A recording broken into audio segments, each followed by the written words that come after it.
I'm live, but just loading up the game now, so you'll probably just see my face if you pop in. Hello. Yog. There we go. Hey. I see Gordon there. Yep. My pride and joy right here. You still making your D&D character, Louis? What do you mean? Because you're talking about paladins. Head crap hat. Was I? Oh wait, no, hang on. I'm listening to Jacob's yesterday cast, I guess. Yeah, okay, because it automatically plays your last stream. So I was just hearing Louis talking about building his paladin. Okay, never mind. Yeah, no, that paladin is done. I managed to. I sent a one sentence description to Luke yesterday. Yeah. It's one long contiguous word that describes exactly what my character is in as few words as possible. Nice. Because he came to me at 2 a.m. and he's like, "Yeah, I heard you figured out what you're doing for your pally," and then I answered, "Knight of the Order of Bahamut, Oath of the Crown, Gold Raven Knight, Dragonborn Paladin," all one big chunk, bang, and then he's just Jesus. like, "Oh, nice." Yeah, that will do for sure. It's like That says exactly what you need to know about the guy. Yeah, exactly. All right. Sorry. Old games like to do weird things, so when I open Mass Effect, my second monitor just decided to... 5 times. Yeah. No, it's not even. It's just like, oh, the things that were on your second monitor are now on your primary monitor behind your game, and then when you come out of the game, it goes back to normal. When you go back into the game, it does it again. I'm like... I just want to see my Twitch studio so I can see how my stream's going. But yeah. I outsmarted the system. I think we're good. Clearly. Let me just see if I can... Does this come with 4K support naturally? Ha, no. I think so. No, I didn't think so. I really don't think so. You're lucky if it comes with 1080p support. I mean, you see what I see. I don't see 1080p anywhere. I see. Oh yeah, I know. 12. Oy vey. Oh man, is that the max you can go? 1280 by 800? Really? No way. Man. I mean, there's probably a mod or something, but. Well, yeah, 100%. Wow. But no way. There was HD in 2008. Yeah, it was the 360 for fuck's sakes. They still, well, maybe not HD. No, the Mass Effect. No, you're right. Well, no, Mass Effect. They have dynamic shadows at least. Is there another setting you can maybe change to maybe add more options? Why does it really 1280? That's so not weird. Even 720. I guess. Yeah, exactly. Yeah. That's shit, dude. Not even 1080. I just can't believe it doesn't even go up. Usually, even I have old games that let you go up to your resolution. They just make the font, the UI becomes microscopic. It sometimes depends on the engine, and Mass Effect 1 was running on Unreal 3, so I don't know. All right. Well, I guess we're just gonna have to make do. And I don't know if you guys see it, but I'm looking at my Twitch stream, and the edges of the screen. Bars. Yeah. Oh yeah, you have bars. Cool. Good to know for streaming. Oh, the orange and pink? Yeah. Oh yeah, you got bars. That's just the background of my I'm not running anything screen, just through. Alright, well, I mean, shit, it still works. It is what it is, right? It does the job. Alright, let me just put the sound down a little bit so I can hear. Oh yeah, yeah, because we can't hear it. Wait, no, I have the stream muted, hold on. Yeah, you guys should be able to hear it. It's just I mute the stream because otherwise I hear you 3 times. Twice, yeah, exactly. Yeah, no, that's fine because I'm technically recording myself 3 ways. I'm doing my own audio on Audacity. I have my stream that I can download, and I'm just recording it straight to my computer as well. Oh wow! Because the stream's quality isn't as good as just recording with the GeForce. because it's encrypted and all that. Yeah. Okay.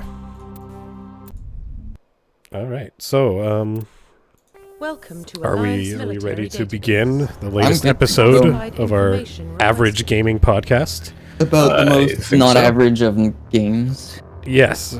Today we're going to talk about, as I told Louis just a few moments ago, the thing that most violated me emotionally in my entire life. Damn. And not just video games. I'm talking Like I thankfully have never been school in there. I thankfully have never been diddled by an uncle, so I don't have that to compare it to. But you know, unless that happens, this is the most I've been emotionally violated in my entire life. Man, and your uncle's famous too, so like that would really ruin him. Yeah, that's true. I didn't even think about it. It's a headline. Yeah, right. Yeah, That's a career breaker right there. Oh, for fuck's sakes. yeah. Man, the lack of pixels. It's so blurry. Shepard is so blurry. Yeah. From where I'm looking at it, though, like, not so zoomed in and not full screen, it looks unusually smooth. Yeah, I agree. All right. Hey, as long as it looks good for the viewers, I guess that's all that matters. Hey, you have a. Oh, it does look pretty. Actually, wow, yeah. It is like fucking. Oh, go back to the game. Oh, you actually have someone in the chat room telling you to fix the settings. Yeah. Ooh, okay. Go back to the game. Oh, wow. That was Herobrine 024. Yeah, welcome to the Herobrine's stream. real. I don't know who you are, but I appreciate your existence. All right, what do I do? Help us. Settings, graphics. Yeah, exactly. Go back to game graphics. Resolution. Your only hope. There is no. There's an arrow to the Oh, right side of the there road. it is. Hey. Oh, damn. Hey, okay, Oh, it does man. have 4K. Damn, brain breaker Hey. right there. We're pro Oh, gamers man, here, 4K. guys. We are pro gamers. Yeah, so I can do 4K. Yay! In Mass My Effect PC 1? probably could, though. Wow. Oh, man, I'm gonna have to revisit Mass Effect 1. Here I was thinking Looks we'd have like to. in glorious 4K. Yeah, right? Yeah. Here I was thinking we'd have to wait for the remake. Yeah, who needs the legendary fucking version? Yeah, we got, Honestly. we got Disable everything motion we blur, need set right here. filtering mode to anisotropic, restart game because textures. Okay. Let's see. Herobrine for the Disable win. God motion damn. blur. Where's the motion blur? I knew he was real. Twitch chat comes in as the real Yeah, savior. like once the first time there's been someone that we don't know in the Twitch chat. It's very, very clutch. It's the Steam version. Yeah, yeah. Okay. I'll just give the game a quick restart.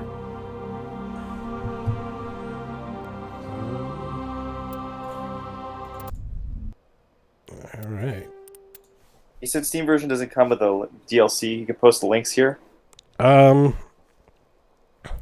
I don't think I'm gonna need the DLCs for this run. The Sky one. What's it? The Sky, the one with the Batarians. I remember that was the DLC in Mass Effect 1. Yeah, the meteorite that's crashing to Earth, I believe. Mm-hmm. Oh man, Yeah. and that like affects Mass Effect 2 actually. That was really cool that they did that. Yeah, back when they cared about holding true to their promises. Wait, that says Mass Effect 2007. Does that mean that the... Oh, Mass come Effect on. 1 the was remake. released in 2000. No, but like on Steam, it just shows them playing Mass Effect 2007. Yeah, So I'm they're guessing... ready remaster. Oh, Yeah. wow. Okay. Yeah. All right. Interesting. Yeah, he's talking about the Batarian one. I'm pretty sure the DLC. Yeah. That one was pretty nice. Yeah. Got like a bunch of really... I think they give you like the choice of like either a gun or some sick armor or something like that, and it's like endgame stuff that you could Bring do. down the sky. Bring down the that's- sky, yeah. Bring down the sky. That's the name. Looking for it. Mhm. Yeah. Been a And long then there's time since Pinnacle I've- Station as well. Ah, man, now I want to play Mass Effect 1. Now I want to Just play hold Mass off a little Effect, bit. which is bad because it's gonna scar me again. Yeah. Looking at an old wound, you know. Well, that's the last time I played through these games. I got through 1 and 2, and I got to Garrison 3, and I was just like, I can't. Yeah, I know. You got I what can't- you I needed can't out go of it, on, get out of Sorry. there. There's nothing I could do for you. Yeah, and I was doing like hunt all the DLC stuff in the other 2 and everything. I was like, yeah, all right, one last chance to give this series a chance to mess with me, and I was like, no, Yeah. do it. Oh, Yeah, man. Herobrine, I heard Yeah. about that. Yeah. Pinnacle Station's code was lost. Oh, really? So does that Yeah. mean that the remake's not going to have... Yep, they won't have it. Wow. Well, for one, it tells us that the remake is not made from scratch, which No is way. expected because they don't make remakes from scratch anymore. Typically. I'm looking at you, Majora's Mask, but Ocarina of Time made yeah. the same promise, so Secure whatever. Blue Point does it though. Blue Point's been making Yeah. PS4, PS5. Yeah, Mhm. Yeah, they're solid. They are... That's a great company right there. Please log in Yeah. to access your profile. They've come a long way. Alright. Yeah, no, none of the important stuff like fixing the ending of Mass Effect 3.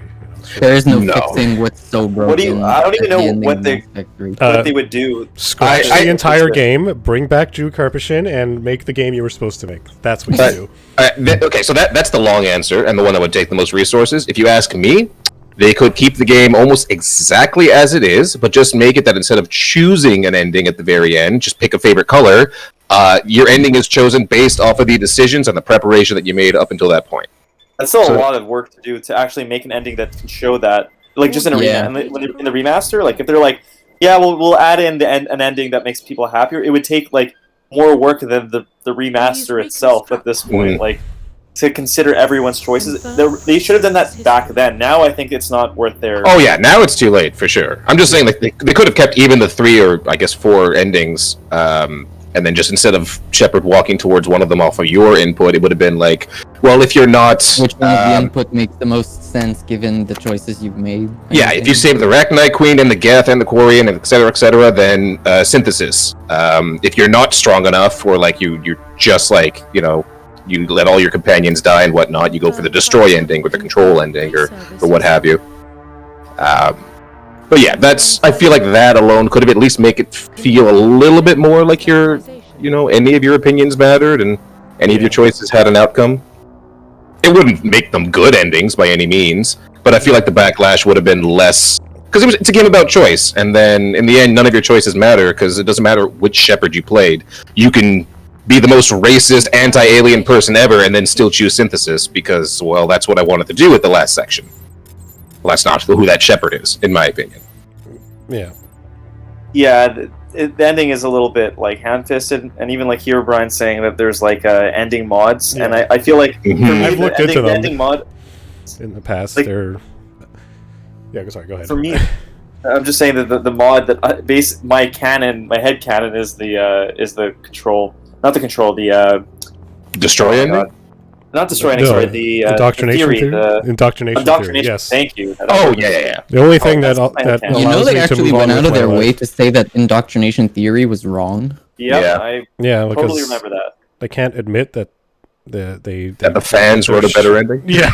Yeah. Frankly, we fixed your bad ending, and they went like, "Nah, fam." No, we'll give you some little cutscenes at the end as an apology, quote unquote. But apology. Whatever.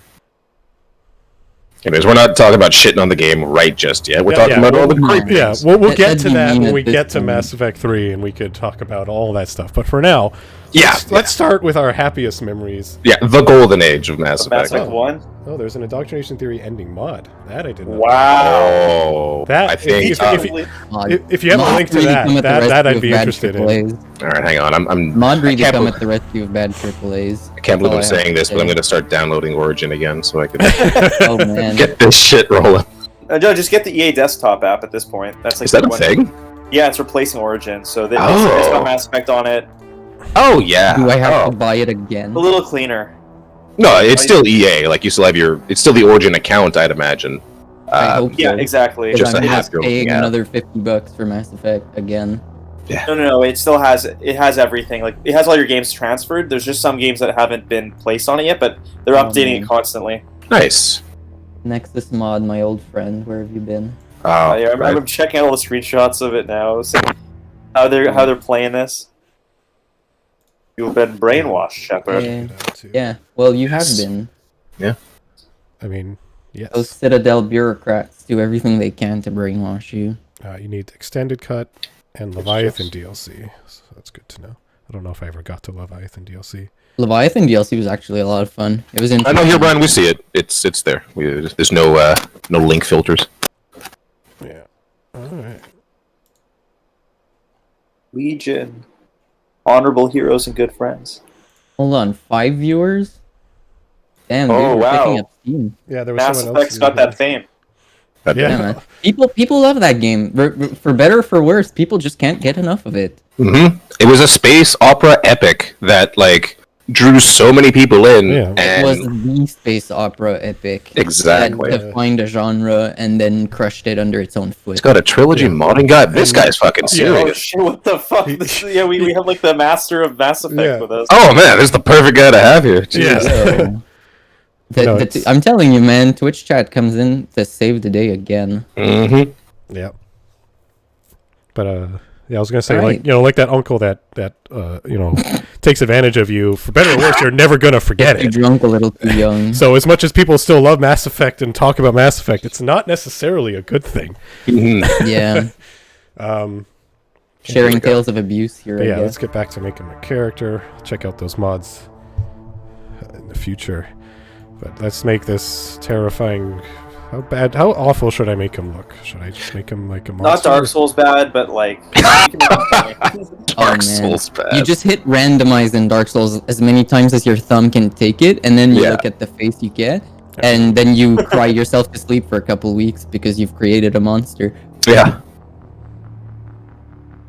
Oh, it's so nice to actually have decent download speeds again. Oh, I feel like a new man. Oh, so he may not be the Mass Effect master, but he knows the Mass Effect master. That's Oh. degrees of separation. He's still pretty closer Yeah. to the Yeah. Mass Effect Master than I am. It's true. You might as well be Casey Hudson at this point. Yeah. Hell, he might be. No. Casey Hudson is the Mass Effect murderer, not the master. He is the Antichrist. Yeah, let's not give him more credit than he deserves, which is none. Ooh. Dang, shots fired. I mean, it's fair. I'm not He saying it's inherited not- gold and just. I mean, I'm would not you saying say that's nice not things called about your for. diddling uncle? No. So why would I say nice things about Casey Hudson? What if he? That's fair. No. Whoa. I'm just kidding. I'm just kidding. And controversy comes out years from now. Controversy was always a in the thing, news. bro. Anyways.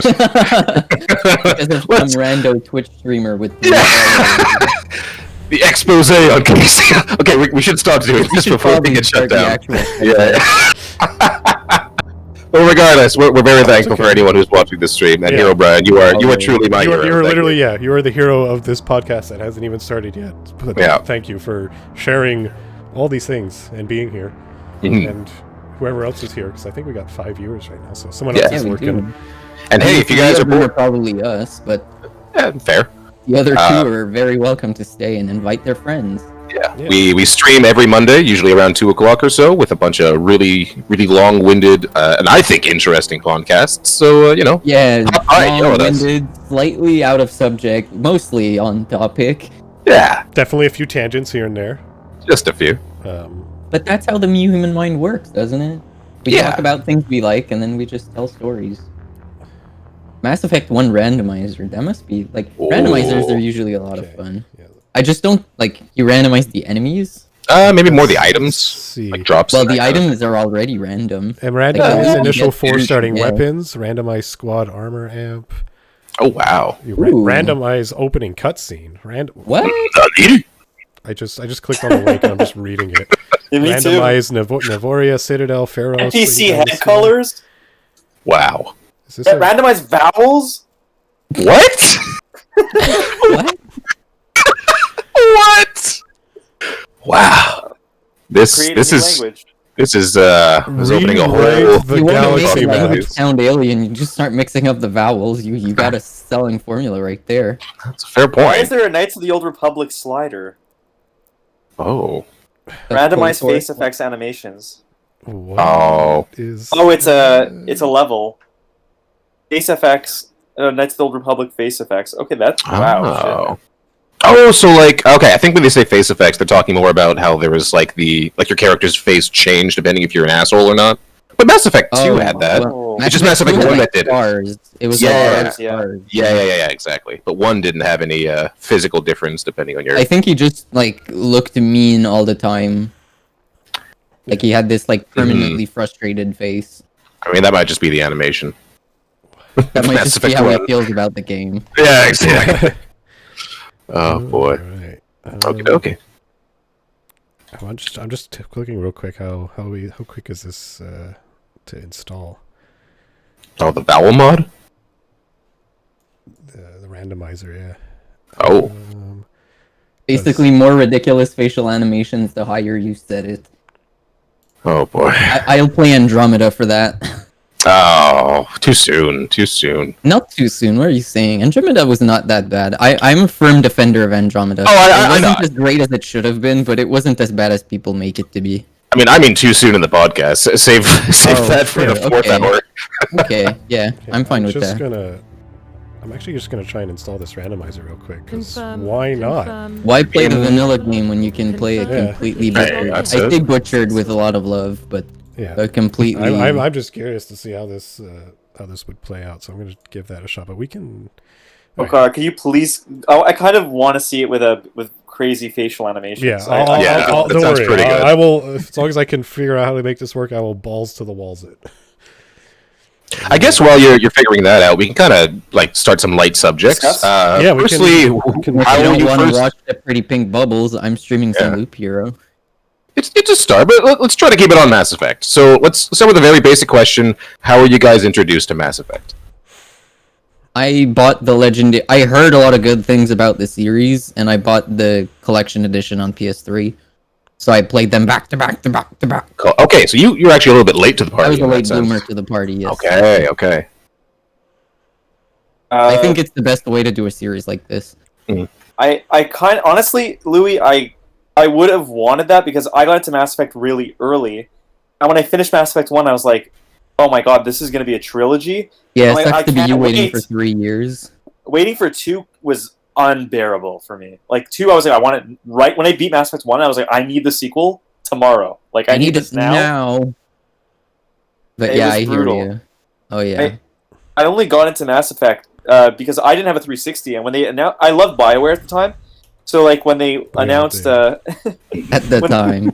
Key operating word at the time. Yeah. well, I don't. Okay, we're not gonna get into that now. But basically, they had I had a great track record with them playing, a bit of Jade Empire, Neverwinter Nights, tons of good memories. Knights of the Old Republic, of course. But I wanted to play like a sci-fi shooter at the time too. And hello, Mass Effect comes out by BioWare, but I couldn't get it because they didn't have a PC port. But eventually, a PC port came out, and I remember just going straight to Best Buy, picking up a copy. This is in 2007, I think. So I was pretty young. It was actually one of my first PC games on my first PC that I had for myself, my first gaming PC. Damn. And it was one of my first real PC games. And I remember just sitting down and playing it. And I wasn't sure at first. I was playing it a bit, and I was like, maybe this isn't going to be as cool as I imagined it would be. At the beginning, it was a bit rocky. I was like, maybe it's going to be kind of like convoluted political drama. Which, I mean, there is some convoluted political drama in Mass Effect, but I ended up playing it and sticking through. And then I think around the time that I started realizing I had something special was, I don't know, probably around meeting Garrus, because fuck, Garrus and Rex. When I had that as my squad, I was like, hey, I love this game. Like, Yeah. Yeah. Go for I it. was just going to say, I think Herobrine has the best introduction to Mass Effect story. oh, hold on, Yeah. I haven't read that. That's a story.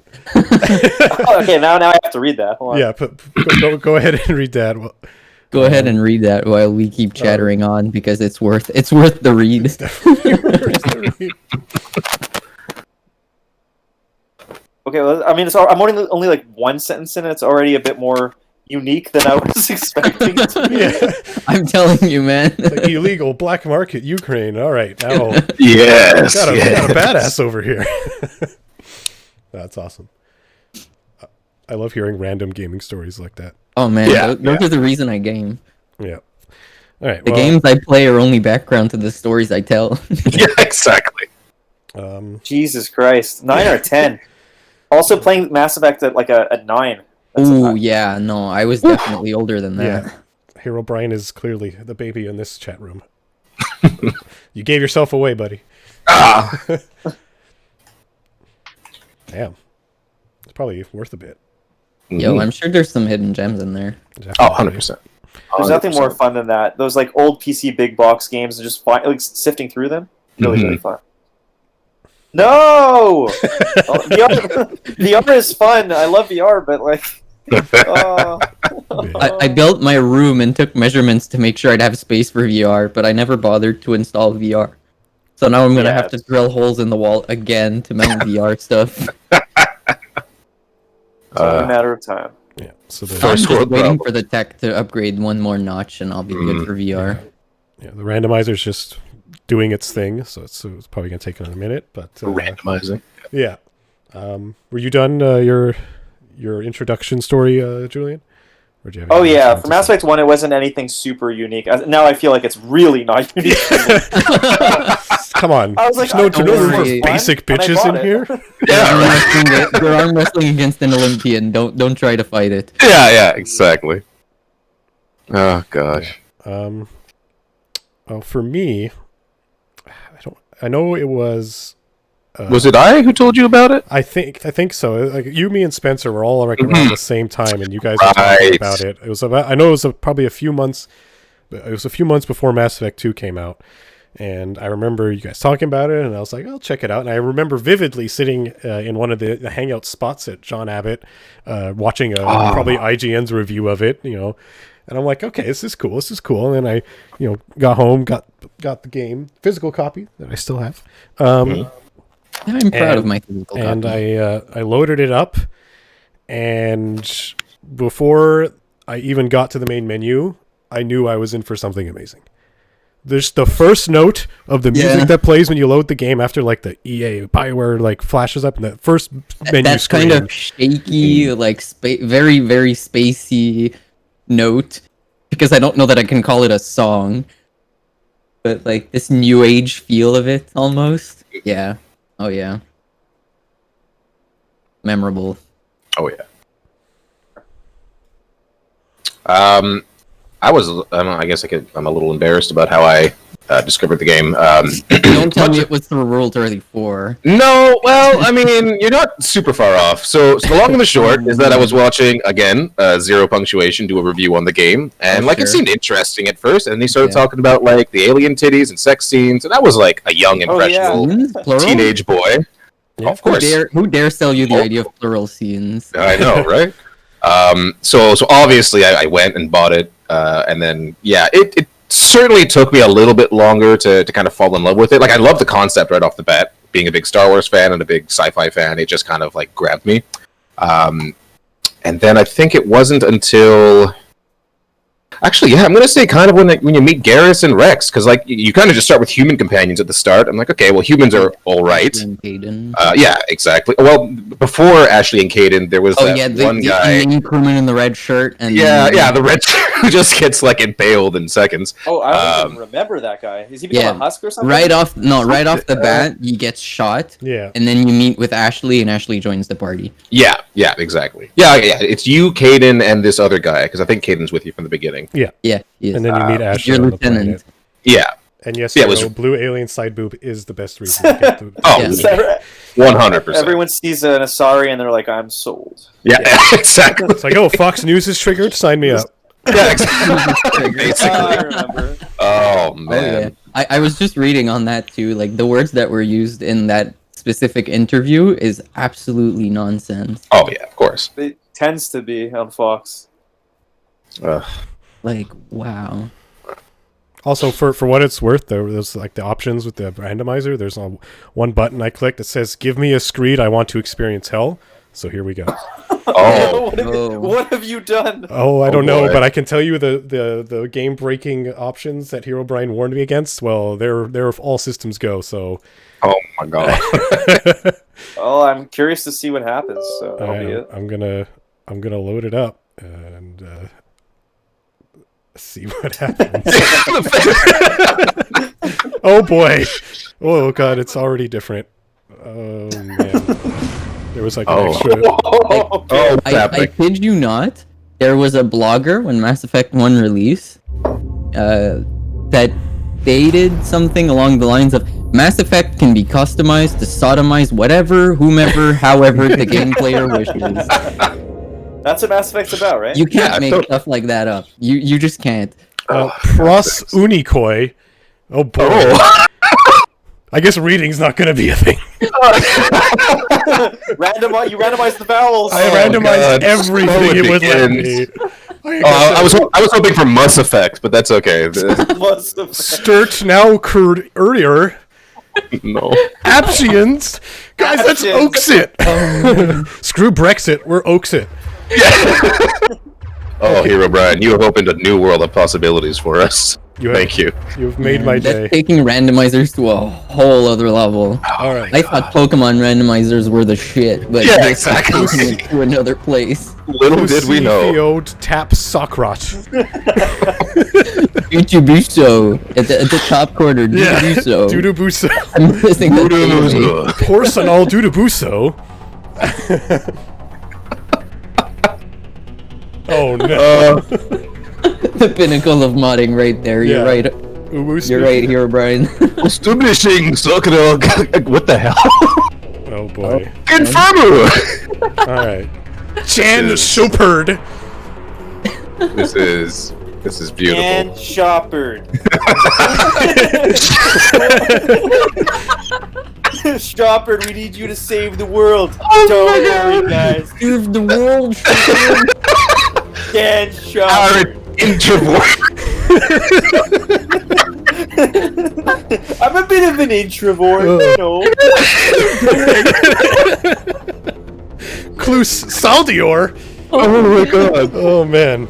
I haven't laughed The at this pinnacle of in a long modding, time. indeed. Yeah, I'm alright. Oh, I'm crying. Oh boy, I don't even know what this is trying to tell me.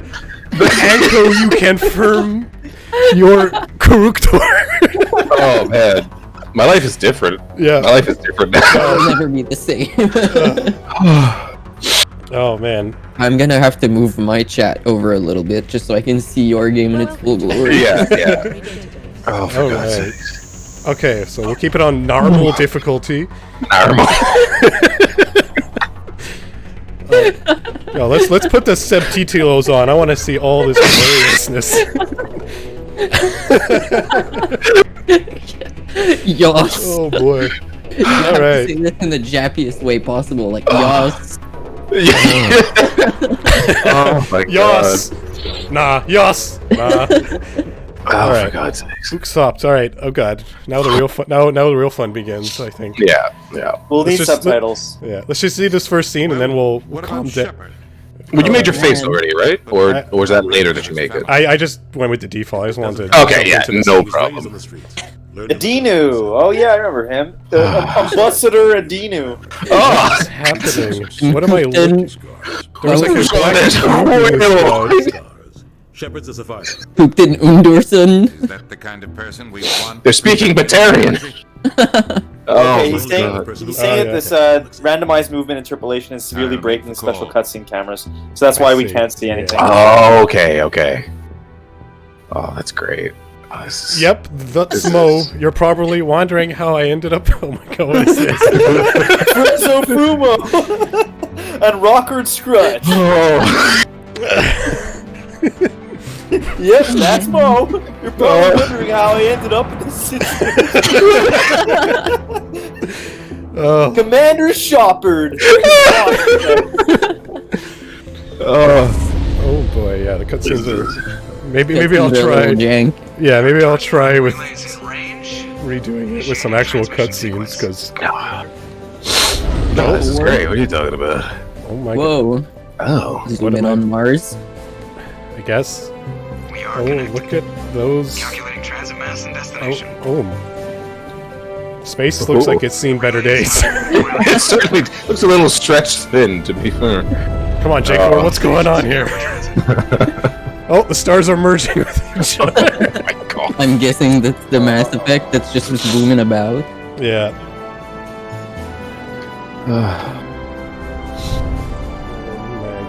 Right, this is a podcast. Right. Let's. Yeah.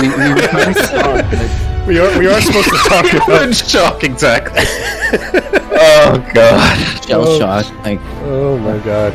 Okay, so actually, yeah. So everyone, we all talked about our first introduction to the game, basically. I think yeah, so. pretty much. Okay. What class did you start with? Vanguard. I was an Always infiltrator. Vanguard. Same. Really? Hey, you all went Vanguard. I was a vanilla boy. I went Soldier for like my first 3 playthroughs. I went infiltrator. Oh, I like my nice. sneaky boys. Yeah, of And course. me some biotics were like a huge appeal to me. It's like the Force, and I was like, I want Yeah. the Force. When I did my second playthrough, I did add it just to get Oh the my fucking god. Ooh, that's a nose. Oh They look like Simpsons characters. Oh boy. Oh, Shepard's okay though.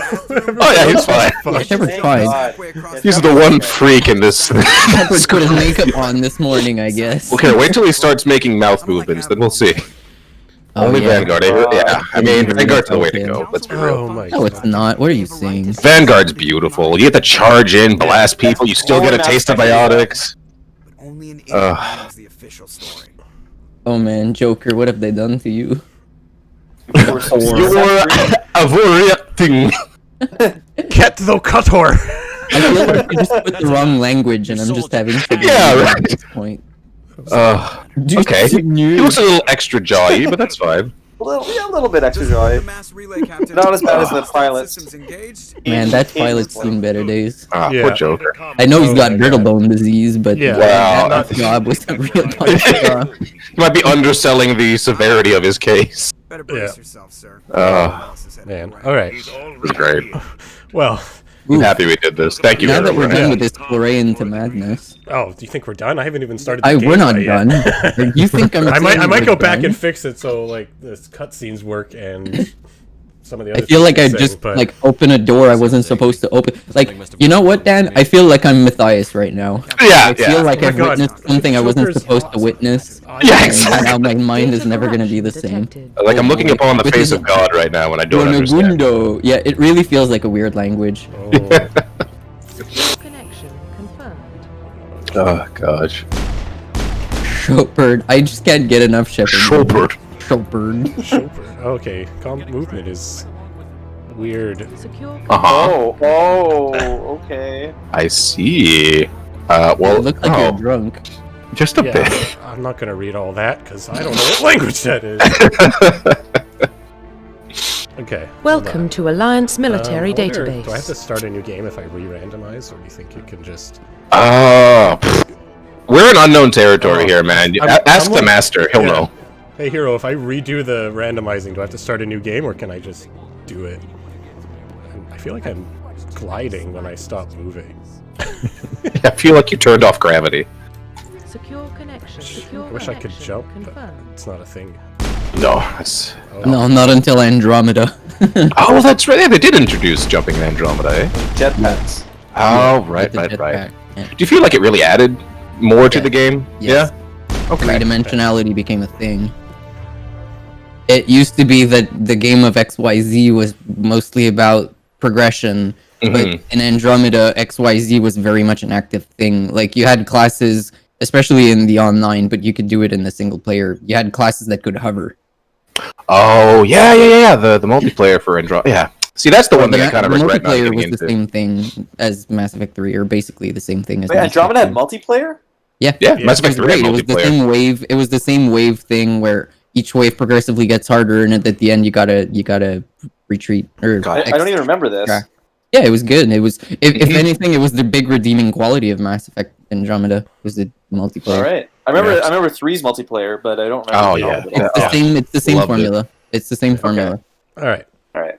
All right, let's jump into some Mass Effect 1 talk proper, because Yes, it please. has been a very enjoyable 45 minutes, but it Oh has already man, been I haven't 45 laughed at this in a long time. All right. So I yeah. can see why, Herobrine. Yeah. Like, that's. Yeah, you gotta have size 16 dicks to make a mod like that. Yeah. Oh, yeah. That's cool. I'll have to try out. So we should try out all the Mass Effect Oh randomizers. man. Yeah. Did you see what We'll full- definitely have a playthrough We're series gonna that do we'll like a Mass record. Effect randomizer weekend where we're just Yeah. randomizing Mass Effect and laughing our tits off because oh boy, oh boy, I wish more randomizers did stuff like that. Mhm. Yeah. Okay, so yeah, let's start talking about Mass Effect 1. Sure. Does anyone want to take the lead, or shall I dive into my favorite Mass Effect game?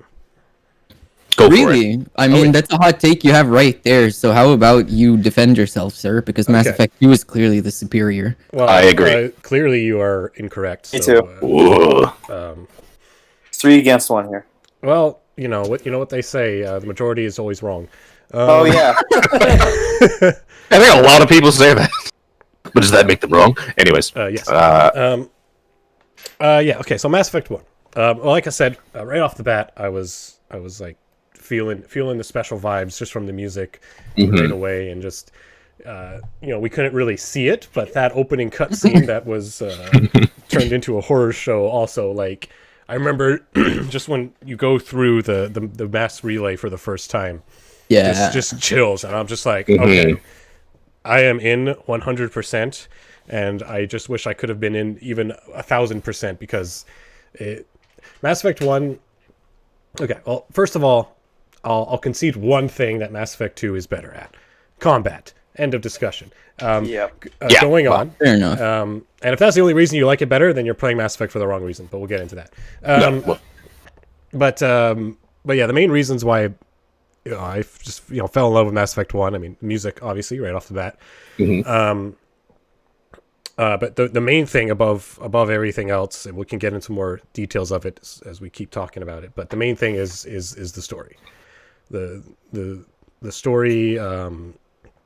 Of becoming the first human Spectre, to tracing down Saren, and then eventually learning about Sovereign and the Reapers, and just being introduced to all the various species and societies, like the Quarians and the Geth, and just the locations and were all really good as well. But the main thing with the story, sorry, I couldn't get that eyeball out of my head for a second, so you're getting a little choked up just thinking about it. But no, I also think that Mass Effect 1 also has the best, at least for me, and maybe this is one of those things where it helps that it was the first one I played, but I think it has the best atmosphere, like just the feelings of just sitting at the galaxy map with the original version of Uncharted Worlds playing, or just driving to Mako through the snowy hills of Novaria, or everything that happens on Ilum. Like, there's no planet, story-wise, RPG-wise, decision-wise, that compares in any game, any Mass Effect game, at least for me, to what happens on Ilum. From everything from Caden to Ash, or is it Ilum? I could be getting confused, but Isn't it on Vermeer? Yeah, no, Vermeer. Vermeer. I was thinking of Vermeer's a hockey player in the Old Republic. Okay. Oh, Vermeer. From the choice between Caden and Ashley, to what you do with Rex, and just that whole conversation you have with Sovereign. Like, that nothing, no other moment with any character, villain or otherwise, comes close to that for me. Just that feeling of being like, what am I up against here? You're in the face of an unfathomable being. Yeah, you're like, and he's talking as such. It's very Lovecraftian when you really get down to it. From Sovereign's design. From the design to the choice of words to the voice they gave him, he has a very eldritch feeling to him, and he speaks as such. Yeah, I am unfathomable. Like, he says it himself. I am unfathomable for the likes of you. Yeah. Like, just that whole, like, the dialogue of Sovereign in that scene it's probably the best speech, if you will, any villain in any video game I've played. Yeah, if I can just say, like, as much as I liked Mass Effect 1, that conversation alone sold me on the whole series. Yeah. One of us is really loud. It's probably me. I am known to have a deep voice. Unless my mic's being funky. And none of you guys seem overly loud, so... Yeah, unless it's me because I was turning directly towards my microphone. I don't know who the deep voice is. Hello. The deep book. Which one? Yeah, right. It's probably Jacob. Yeah. Maybe. I don't know. He's a little crackly. I had to turn down my monitor because otherwise I hear myself like 5 times. Here, let me just try to mess with my mic, but carry on. All right. But yeah. So that whole, like, Sovereign in general is something that makes it. Like, Harbinger is nothing on Sovereign. No, definitely not. and just the whole way that everything plays out, the final battle at the Citadel, the fact that you can convince Saren to off himself because he's indoctrinated, all these things that just, for everything well that Mass Effect 2 does, and I'll just leave it at that. Yeah, it just was the perfect package story-wise, and just the way everything kind of flowed together, the lore it built, the world it created, the story it told, the characters it introduced. Jacob, yeah. Sorry to interrupt you. Just go press back for a second. Did you pick hipster? You mean? Yes, I did. Oh, sorry, press buck? Okay. Yeah. Yeah, apparently I have some... okay. I wasn't sure what I saw there. That's why I have hipster, imposter, or introvert. Okay, good. Sorry to interrupt. Just have to make sure I saw that. If you're interrupting me for something you see on my screen, that is okay. Yeah. Because, I have to establish my pro Sorvico hystery. Oh my god. And I guess I'm a hipster. What is the... You're too cool for school, and you let everyone know it. You're the ultimate hipster. If someone knows what you like, it was already too mainstream. You rode the wave of cool before it was cool. Your mother didn't approve, and you were kicked out and ended up in the military. Oh my god! This is beautiful. You're now a lieutenant commander, and your goal is to climb to the top because it's a rank achieved by few, and thus it's not popular among the masses. Oh man, let's see. Okay, imposter. Oh my god. The original character choice was influenced by the admiration of a popular chef. Joining a space transportation company as a young self-proclaimed culinary wizard, trying to get your food in the door, you were bouncing from ship to ship trying to find a suitable place to work. It would have been devastating if anyone else had learned that you actually couldn't cook. Maybe the ship occupants were trying to be courteous. You're an introvert. Your parents divorced when you were young, and ever since then you've had trouble maintaining relationships with others. Wow. You found it uncomfortable to exert the energy required to hold up your end of the deal, causing many connections to others to wither away. You spend a lot of time on your own, becoming independent and acquiring the ability to recognize the subtle, non-verbal communications of others. Well, I feel personally attacked there, so I'm gonna... I think we all feel a little attacked by that. I recognized myself a little too much in that one. Yeah. Alright. I got Rough Rider, Terrorist, Rough Rider. Cowboy is how they used to call them back in the time before planes. Your policy is shoot first, ask questions later. Known to lay down the law when necessary. You also know when to let up and let people learn from their own mistakes. Some people think they're charming. Most of these people end up 6 feet under. Cool. Wow. Terrorist. Your enemies cringe when they hear your name, so do your allies. You are known to be an absolutely ruthless and brutal soldier, willing to do anything to get the job done. You're kicking the enemy, your teeth while they're down. But that's not enough for you. Desecrating the body and sending it back to the family and friends with a get well soon card attached. This is one of your I think you found your shepherd. Well, I just need to see what the influencer is. I'm Commander Shepard, and this is my favorite department store on Earth. Oh, for God's sake. You're willing to sell your influence to the highest bidder. Merchants know you by name, even if you're never set foot in their shop. And you always let them know when they don't. You have a list of clients trying to get you to make the next review of their product on PanarTube. You're kind of a big deal. The current product you're trying to sell is the most expensive product you ever advertised to date. The SSB Normandy SR1. This will be one for the History Codex. Oh boy. How can you choose with all options so great as that? I gotta go with the Terrorist just because it made me laugh the most. Yeah. I'll stick with Vanguard, and I guess I'm starting with that. Vanguard? Oh. Sexy. Oh my god. Oh, yes. Yes. Yeah. Done. Perfect. No. Don't mess with perfection. I don't know. I kind of want to see what else is gonna come up. Oh no. Yes. Why is he green? Oh wow. He's Oh, he's an orc. Yeah, he's an orc.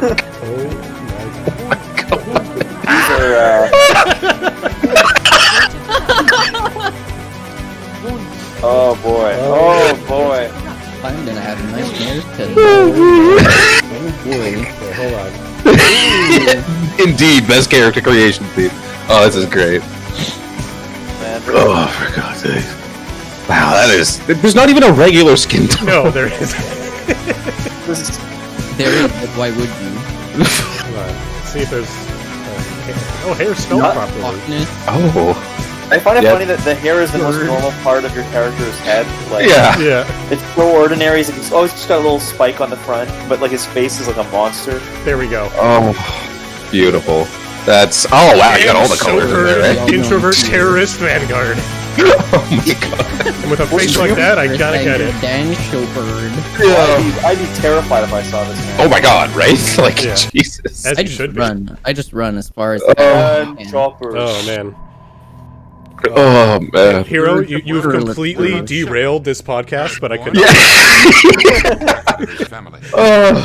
I'm so proud and equally disappointed at the same time. Learn to look out for Yeah. yourself. Yeah. Oh All right. god. He proved Brilliant. himself during the Blitz. Held off enemy forces on the ground. Okay, until so reinforcements yeah, Mass Effect 1. Yeah. He's Yeah. the only reason Elysium is still Let's try again. So yeah, Mass Effect 1 is my favorite, as I said. Yeah. It is my favorite because it has the best And story. Shepard's the best we've like, got. you know, as far as no, I'll just make best the best call. story.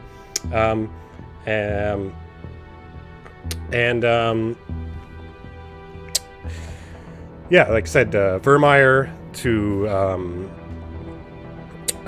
so what's the other planet you go to? The Prothean planet. Ilos. Ilos, yeah. Yeah, so Ilos, and just when you talk with the Prothean AI that's just been sitting there for thousands of years, and he kind of gives you all the information on what's been happening. I thought I did disable what's causing this stuff, but anyways. Oh, you didn't do movement inter? Yeah, I thought I did. Oh. I guess I did. Anyway, we'll just have to stick with it for now because you do need to actually talk this for once. Yeah, that's fair. But yeah, We are connected. yeah, and then the finale at the Citadel, the choice of whether to save the council or not, what you do with Saren, just the whole cutscene of Sovereign being destroyed and Joker going in for the kill, like it's all it's all amazing, and it's just like a complete package top to bottom. Yeah, the combat's a little wonky, but it's 14 years old, so give it a break. It's gonna have a touch of the jank. So they had to experiment a little bit. Yeah, but as we talked, in our narrative and gameplay podcast, I'm more than okay with, like a weaker gameplay in favor of the stronger story is, right up A my alley, no-brainer. and that's why, it's a no-brainer that Mass Effect 1 is better in my eyes than 2. Because, yeah, like you said, the conversation with Sovereign and the conversation with Vigil, the Prothean AI, at Milos, like, there's nothing else in the series that compares for me. And then just obviously, just that mystery that kind of left after you're done, like you're done because you defeated Huge quotation marks around done. yeah, because you defeated Sovereign and all that, but there's still a lot of implications that it's far from over, and Ooh, so you get that maybe hope. what happened. Yeah. That's good. I So, just yeah. jumped this halfway across the galaxy. So yeah, so you get that hook into the future as well. Besides, Spectres are trouble. But I don't yeah, like having them on board. and I think the main thing, Call me paranoid. like Mass Effect, You're paranoid. The council helped fund this project. Mass They have Effect the right 1 to gave me send that someone to feeling keep an of eye on that your investment. that sense of like Yeah, childlike that is the childlike official wonder story. about space. Only When you're a kid, the first time you're like go to like a planetarium and you're just like, oh wow, this is amazing, and it just like I'll be fills you with honest. hope for the future and like exploration and stuff. Like Mass Effect gave me that feeling like throughout its entirety as a video game, and like it's amazing. I'll be honest, my experience of space as a child was that I was scared shitless of going to space. I don't know You why don't I have ever to. thought No it one's was. forcing you to go there. I don't know why I ever thought that was gonna be a thing, but I didn't like the idea of being trapped in a tin can where losing pressure meant I was gonna die, and for similar reasons, I hated being on boats or the idea of being in a submarine. Aye, aye, Captain. So a series like Mass Effect and just sci-fi in general for me was a hard sell. And Mass Effect 1 did that for me, where everything you've mentioned as to why it was your favorite kind of paved the way for me to play Mass Effect 2. And then Mass Effect 2 just hit it out of the park, and I was like, this game is Captain always the sounds like epitome that. of what sci-fi should be. Can't possibly imagine why. Yeah. Yeah, no, I'll agree with Louis on this one specifically because, like, yeah, I cannot fault Mass Effect 1 in any way, shape, or form. It certainly did the best job when it came to establishing atmosphere. The villains were great. It painted the world, and by world I mean in this case universe, in a very nice, easy to digest picture, while also still leaving some mysteries. Like, yeah, we were talking about how Sawbring's like this, basically this eldritch being. So it certainly did a great job setting up mystery. The reason that Mass Effect 2 is my favorite game of all time is because it explored Game of all time. well, at least in the Mass Effect trilogy, but I mean, it's certainly up there. I'll put it up there. It's because it delved into individual character stories. The fact that you get to know your crew, the fact that you know your decisions actually had a very direct impact with the ending of the game. You know, like whether or not you spoke to them. Of you as Shepard. Mm-hmm. Yeah, and like it was kind of like an unforgiving game. Like I recall there was a choice you could make with Jack early on. Like if you just kind of give in to your lust and sleep with her, she kind of treats you like a nobody for the rest of the game, and there's nothing you can do to fix that. Kind of like driving home the point that there are real life consequences to just using people. So yeah, in terms of character study and whatnot, I feel like it did a really great job there. I also just really liked how they portrayed the what is basically the underbelly of the universe. You know, I think it was there that you went to Omega and you did a lot more of the dirtier side of things. And for me, Mass Effect 2 did one thing that no other game in something like a trilogy would dare to do. If you play the game for 5 minutes, Shepard gets, sorry, spoiler alert. Right. But, I mean, it's been 10 years.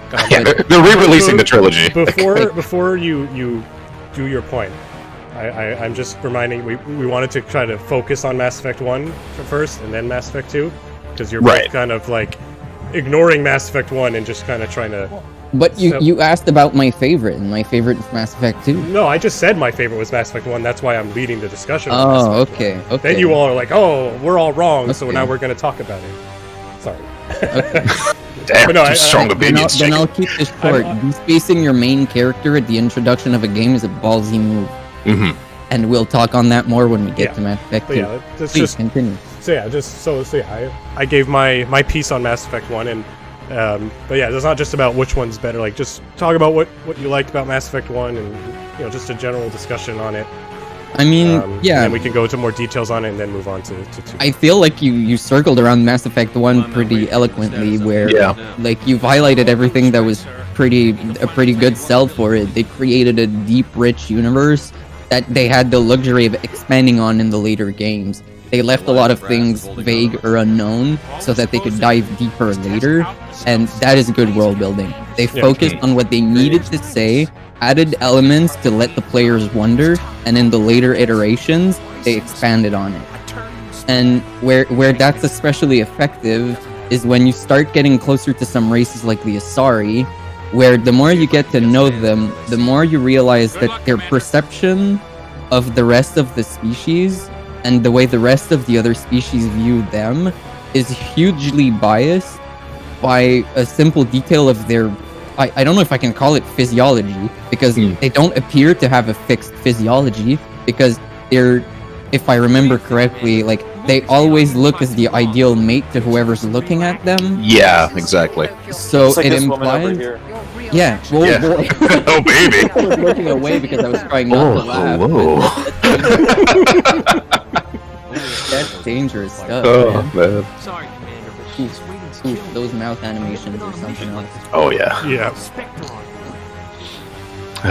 what can you tell me about So yeah, I mean, they built a lot of interesting ideas and left it to the player to kind of fill in the blanks. Mm-hmm. And that's probably one of the things that hooked me the most.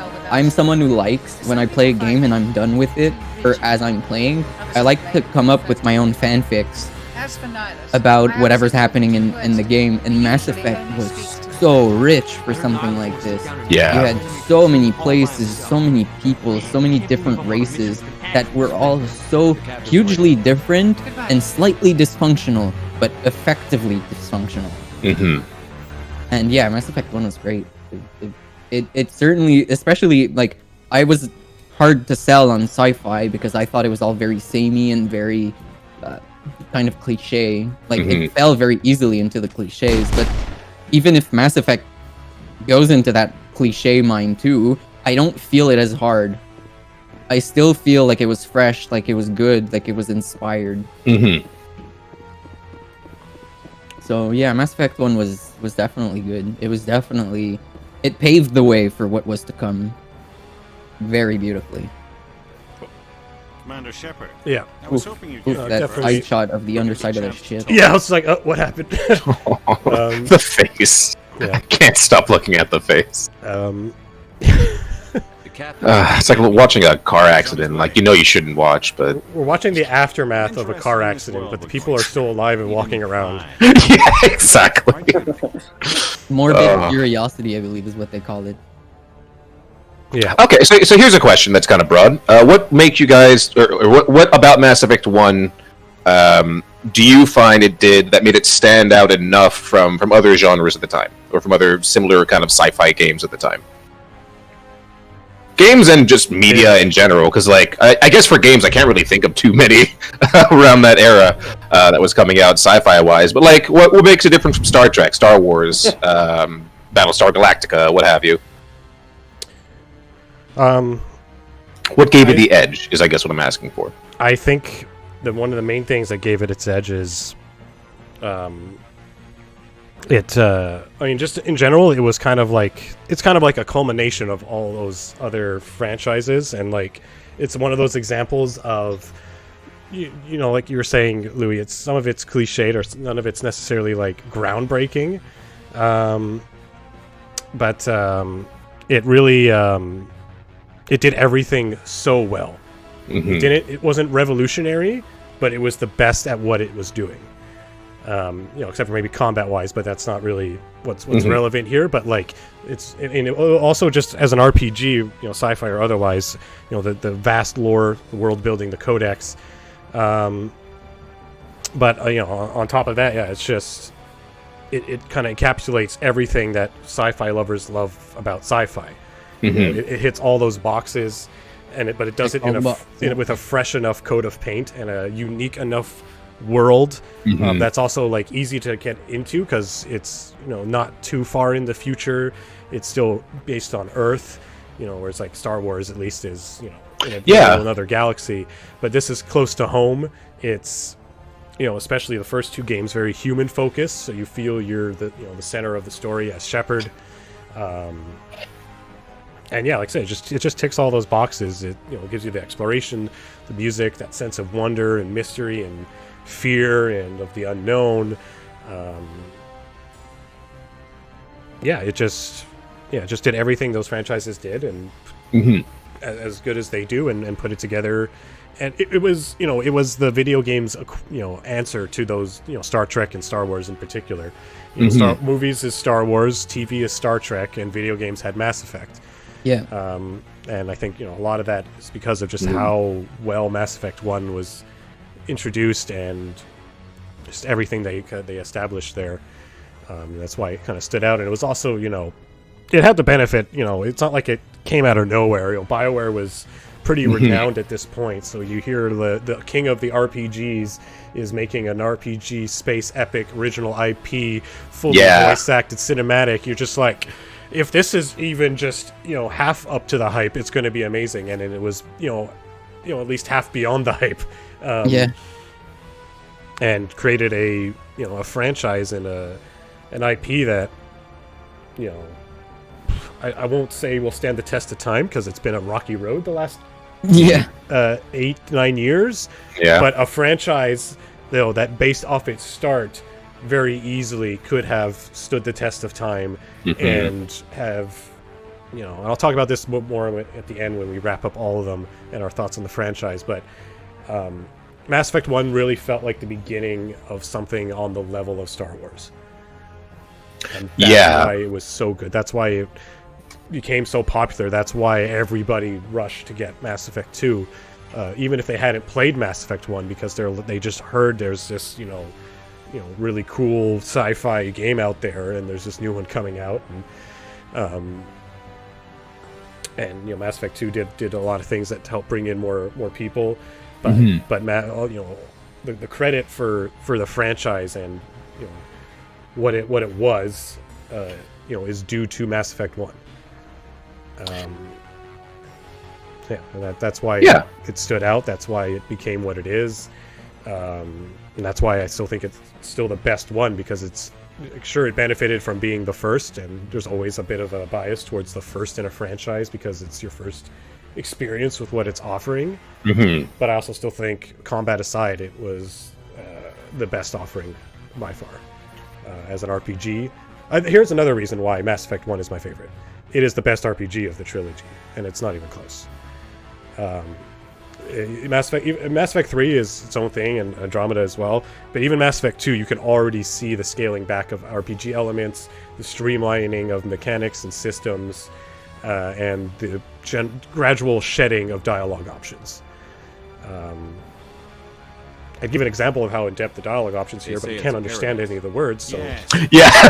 But I mean, pay attention to what's on screen. I'm actually gonna make you a favor on that one and answer the question by quoting a few lines of text of the conversation with Sovereign, because in my opinion, why Mass Effect 1 was so good can be resumed by the writing was phenomenal. Yes, the best writing. And as you meet with Sovereign, there's a bit of a back and forth between the characters, but then he goes, "The pattern has repeated itself more times than you can fathom. Organic civilizations rise, evolve, advance, and at the apex of their glory, they're extinguished. The Proteans were not the first. They did not create the Citadel. They did not forge the mass relays. They merely found them, the legacy of my kind." Ooh, chill. I wanted to put my robot voice, but I'm worried that the sound effect with Twitch won't sound as good. Oh man, when Sovereign speaks, everything about the tone, the effects they layered over it, everything for me his voice is just like the bass, the deepness. Like, you know, compare it to the one other real Reaper we hear speak, Harbinger, and Harbinger sounds like a soy boy in comparison. You know, well, I feel like the reason for this is because we hear Harbinger through the Collector. Maybe. And it sounds weird. Oh, that's right, eh? Because we never actually, like, the one thing about Harbinger is that you never fight Harbinger. Harbinger is never dealt with. He's still going around as of Mass Effect Andromeda. Yeah, I mean, I guess it depends on what ending, what you think. Because ultimately in Mass Effect 2, you deal with the Collector ship, but Harbinger is not aboard the ship. Or at least we don't know that Harbinger. I mean, Harbinger's in Mass Effect 3. He's there at the end when he's going through the beam, but that's the last we see of him. And he is technically the villain, I guess. It's just, they never really extrapolated on what happens with him. That's true, I guess. Yeah. Actually, if you wouldn't mind, I'd like to back it up a little bit to something that you said that is kind of stuck in my mind. How you were, how you made a comparison from Mass Effect to Star Wars, and how people they might like Star Wars, they might like Mass Effect.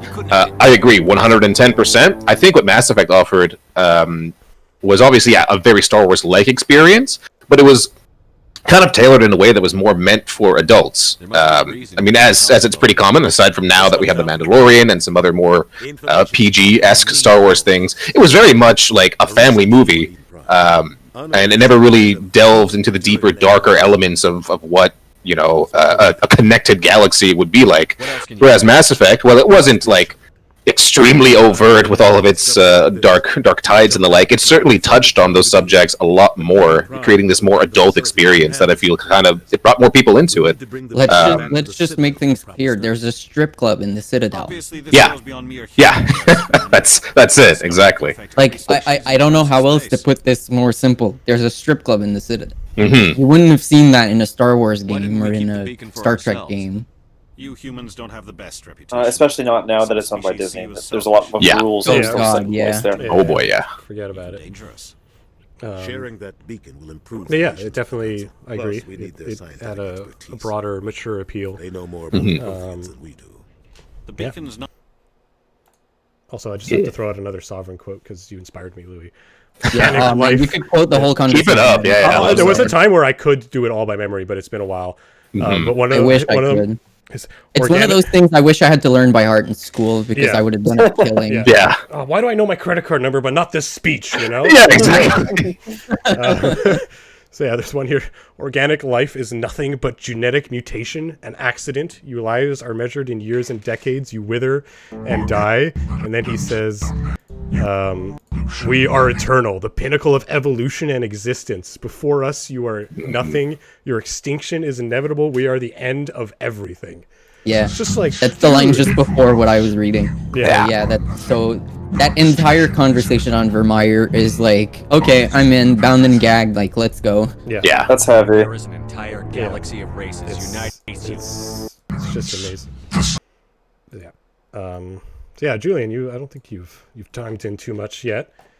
Yeah, for Mass Effect 1, well, like I said, unfortunately, a lot of it's been so long. Like I'm working with like really distant memories here. I mean, it's not that distant in the grand scheme of things, but hey, I played it like in 2008, so it's been a bit of time. In a But hot minute. from what I can remember, for the most part of the game, first of all, you guys are talking about the speech of the Reaper. Which one? Sovereign. Yeah. Sovereign. Yeah. So Sovereign's speech in Mass Effect 1, like you guys are saying it now, and I'm like, Jesus Christ! I'm like, I don't know if it really affected me when I just sounded like a villain speech when I was I guess I was kind of a kid. I still thought it was cool, but it wasn't. It didn't really affect me as much as it seems to have affected you. My deeper memories of Mass Effect 1 are more about like. I know it's pretty basic, and now we're looking back at it from our knowledge of games today, but I really did enjoy the kind of first of all the openness of being able to visit so many different planets. Like the scope is really what would pulled me in. Was when you have your galaxy map and you get to go open up all their solar systems. I know something present, and I know that exists in the other Mass Effects as well, but you were able to visit more planets in Mass Effect 1. This is good for the Alliance. Yeah, and, but they were copy pastes, and you were in the Mako for most of them with copy pasted bases. But that's basically what No Man's Sky is, and at the time, that was my first encounter with something like that big. And even though, they were the same thing on most planets, they at least had a little blurb of text explaining the context of why those planets were there. And I felt like it felt big, and it felt like I was in space, and I believed the fantasy, and I was pulled in more and more. The more I played, the more I was pulled into it. I think that I would be lying if I said I was consistently sucked in, because there were definitely spans of time in Mass Effect 1 where I felt kind of annoyed for having to like run around the Citadel and doing random stuff. Like occasionally I was kind of like, okay, I don't really care about this, but then there'd be spikes of deep interest, like when you go to I don't remember the name of the planet, the ice planet, and you're dealing with the Novaria. Oh yeah, Novaria. Like that, I remember that feeling like, whoa, okay, things are happening again. Like boss fights and like deep decision making. The tension like anytime I play a game. Yeah, and the boss fight there is not just a nobody. It's like one of your companion's mother if she's in your party at that point. Yes, completely. Yes, that was a big part of it. Matriarch Venezia. Yeah, that's it. Yeah, I remember even having some trouble there, but it was a tough fight. Yep, and the decisions were really what started to get me more interested, because I felt the tension. The one that comes to mind the most is the one is the rat. No, actually, not the decision between Caden and Ashley, but because I think I knew about that way before I bought the game. Like that one was talked about a lot. It was more the scene with Rex, because I really wasn't expecting it. Rex was such an important character for me. I loved him. Oh man, his introduction is still one of my favorite moments in gaming. Yeah. Gotta be honest, I actually don't even remember his. You're like in the Citadel. You're in the Citadel, and he's giving shit to someone because he's looking for. Yeah. He's looking for what's his name? I don't remember, but he's looking for a guy, and then he's giving shit to a Citadel security, and then you get involved, and he's just like, "Ha, I like your humor," and then he walks away, kind of thing. But no, Rex's introduction is glorious. Worth revisiting if you like the character. No, definitely. I remember how attached I started to feel to them. That's why when you get that showdown with him, I was like I felt like real human emotion. Yeah. At that point, actual conflict. Because I'm like, no. I'm like, I swear to God, if I don't have enough Paragon points to deal with this shit, I'm start over. I'll start over if I have to. Don't make me. I'm like, I'm not killing Rex, and I'm like, is this even possible? And I remember, like, at the time that I was playing this, like around that time period, I remember even games like Heavy Rain, I'd have to like pause and Google. I'm like, can I die? Can someone die here? And I was said yes. I would read yes, and I was like, what the fuck? Like, what? Like, the character could just be dead? And not only, I didn't even understand the sheer gravity, because if Rex does die at that point, He's legitimately gone from the entire trilogy because of a stupid decision I would have made as a 13-year-old. I would have just not had Rex unless I restarted the game. I would not have had Rex all the way till I was like 17. I would have just not had him exist in the world, which would have been really upsetting. Speaking of Rex, he's here. Wow! Hey, you found him. Caden no! I don't know what's happening. Oh no! Richard L. Jenkins is here too. Richard L. Jenkins? Jesus Christ! Richard L. Jenkins and Caden Ulanka, who's actually Rex, and it comes up as rocks on my party screen at the bottom there. So, good old Rocks and Pumpkins. Not Jerkins. Glad he's there earlier than I remember. Yeah, Jesus. Like, this is not the introduction you guys were just talking about. No, not so much. Where are you aiming, Shepard? That's a good question. Oh, that's great. But yeah, overall, I find that I like I said before, Mass Effect 1 isn't my favorite, but I do have to say, like, I did love a lot of the specific characters in Mass Effect 1. I just felt like that was expanded upon more in the sequels. Yeah. But like I introduced to, you know, my best friends Rex and Garrus. I thought Saren was a great villain. Yeah. Tragic villain. Even at the time, even though like I didn't fully grasp everything as a 13-year-old, like a lot of the complexities of the plot. But yeah, it set the groundwork, and I think it was really like an upward like function. If you imagine on a graph like that sharp stark spike at the end of the graph. I wasn't expecting to do math today. Hold on. Oh, I'm so sorry. I'm talking like an inverse function, but imagine like just that huge spike at the end, because that was where you learn about the Protheans, you learn about the Reapers, and it just felt like I felt the scope of the game, which was already quite big at the time to me. I felt it expand like crazy. I was like, whoa, okay, there's so much left to explore here. And that's when the game ends, and I was like, that's why I was so hungry for more. And I just seen the E3 teaser where you see like Shepard, it says like Shepard is dead or something. That was the E3 teaser, and I was like, what the fuck is going on? I need to know. So yeah, Mass Effect 1. Good times. Indeed. Good times. Having the best of times right now. Look, guys, I mean, Richard L. Jenkins is dead. Jenkins, no! Long live Jenkins. Oh boy. Yeah, the cutscenes are... Yeah, because of the movement interpolation. Yeah, unfortunately. Did it properly, but at this point, we'll just have to... roll with it. Deal. If we ever actually do a proper random playthrough, You mean a Pluthrow? Yes, right? Pluthrow. Okay, cool. A wrong Don Pluthrow. Oh, God. Okay, so yeah, as I mentioned a bit before, Mass Effect 1 as well, I think one of the other reasons I put it higher is because it's, like I said, it's the truest RPG of the bunch, if you ask me. But so when you say that, what exact elements are you referring to by, like, because I feel like Mass Effect 2 did a great job. Mass Effect 2 is very RPG, like, if not more, in my opinion. I agree that 3 certainly, like, kind of shit the proverbial bed on that and ended up taking away more choices than anything. But I feel like Mass Effect 2 didn't really have a shortage of meaningful roles to play. I'm not saying there was a shortage of meaningful roles. I'm just saying there was less RPG mechanics in the game. You couldn't really change or customize your weapons and armor. Certainly not to the same degree as Mass Effect 1. The dialogue options were cut down a little bit. Yeah, Mass Effect 2's weapon and armor was more about like kitting out than just picking up a rifle that's marginally better than the one you had before. I mean, just the combat overall is, certainly plays better, but it's way more streamlined in regards to an RPG. Because what's important in RPG is the mechanics behind it, is less than just how clunky the gameplay is. Sure, Mass Effect 1 was clunky, but it had much more options on how to build and your kit and your class and all that. And I think it had a the thing with Mass Effect 2 is I feel like Mass Effect 1 has more meaningful choices throughout the game. Obviously, Mass Effect 2 has the suicide mission at the end. But controversial take coming in. You take away the suicide mission. Mass Effect 2 is 7 out of 10. Whoa! I still disagree. Okay, maybe not 7, but Mass Effect the suicide mission is what makes Mass Effect 2. I mean, yeah, I'll give it to you. It certainly is the culminating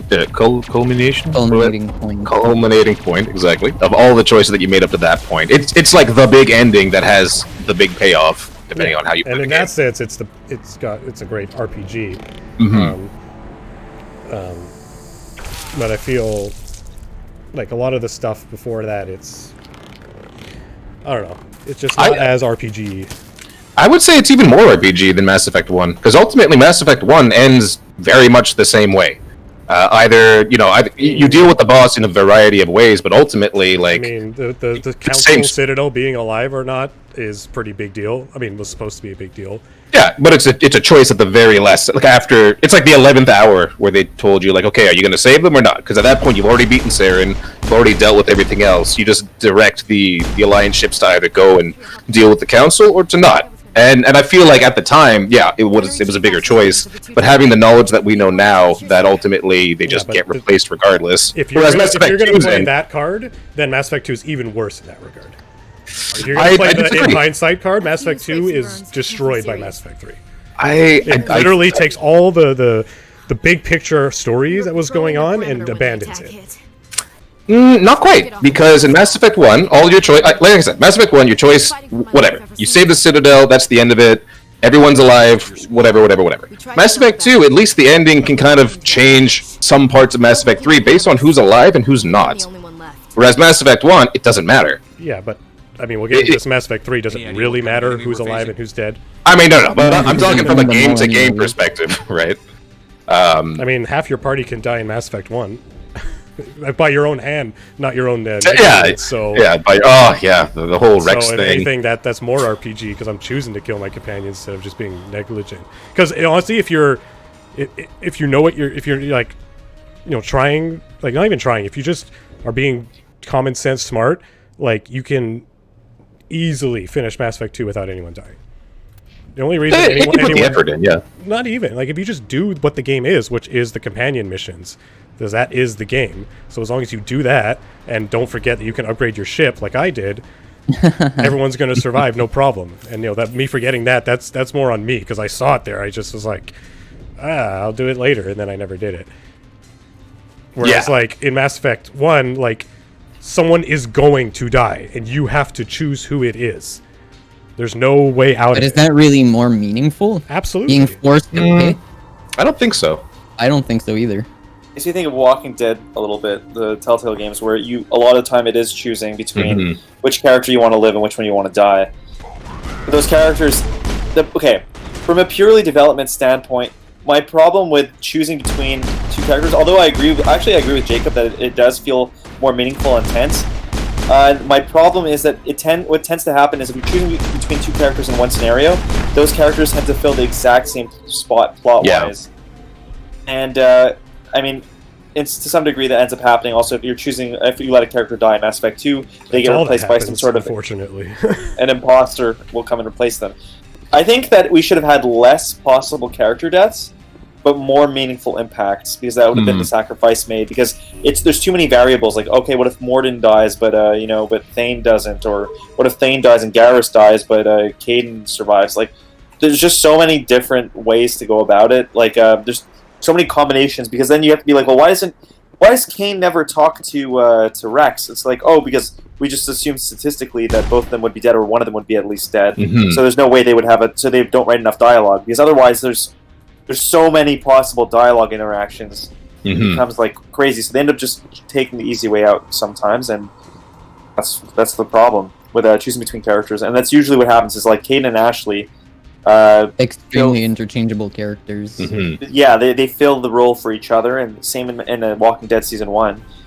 For what, I'm not going to say which two characters, but at one point, in the first episode, you get to choose between two, and it's the exact same thing that happens there.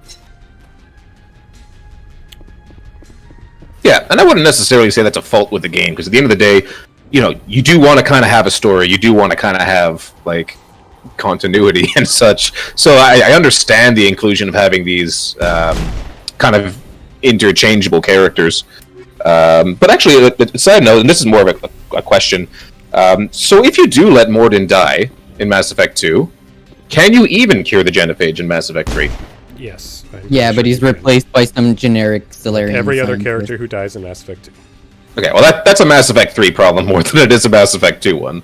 Yeah, but you were saying like, Yeah. but you were arguing that like the decisions in Mass Effect 1 are less impactful because of that very same reason.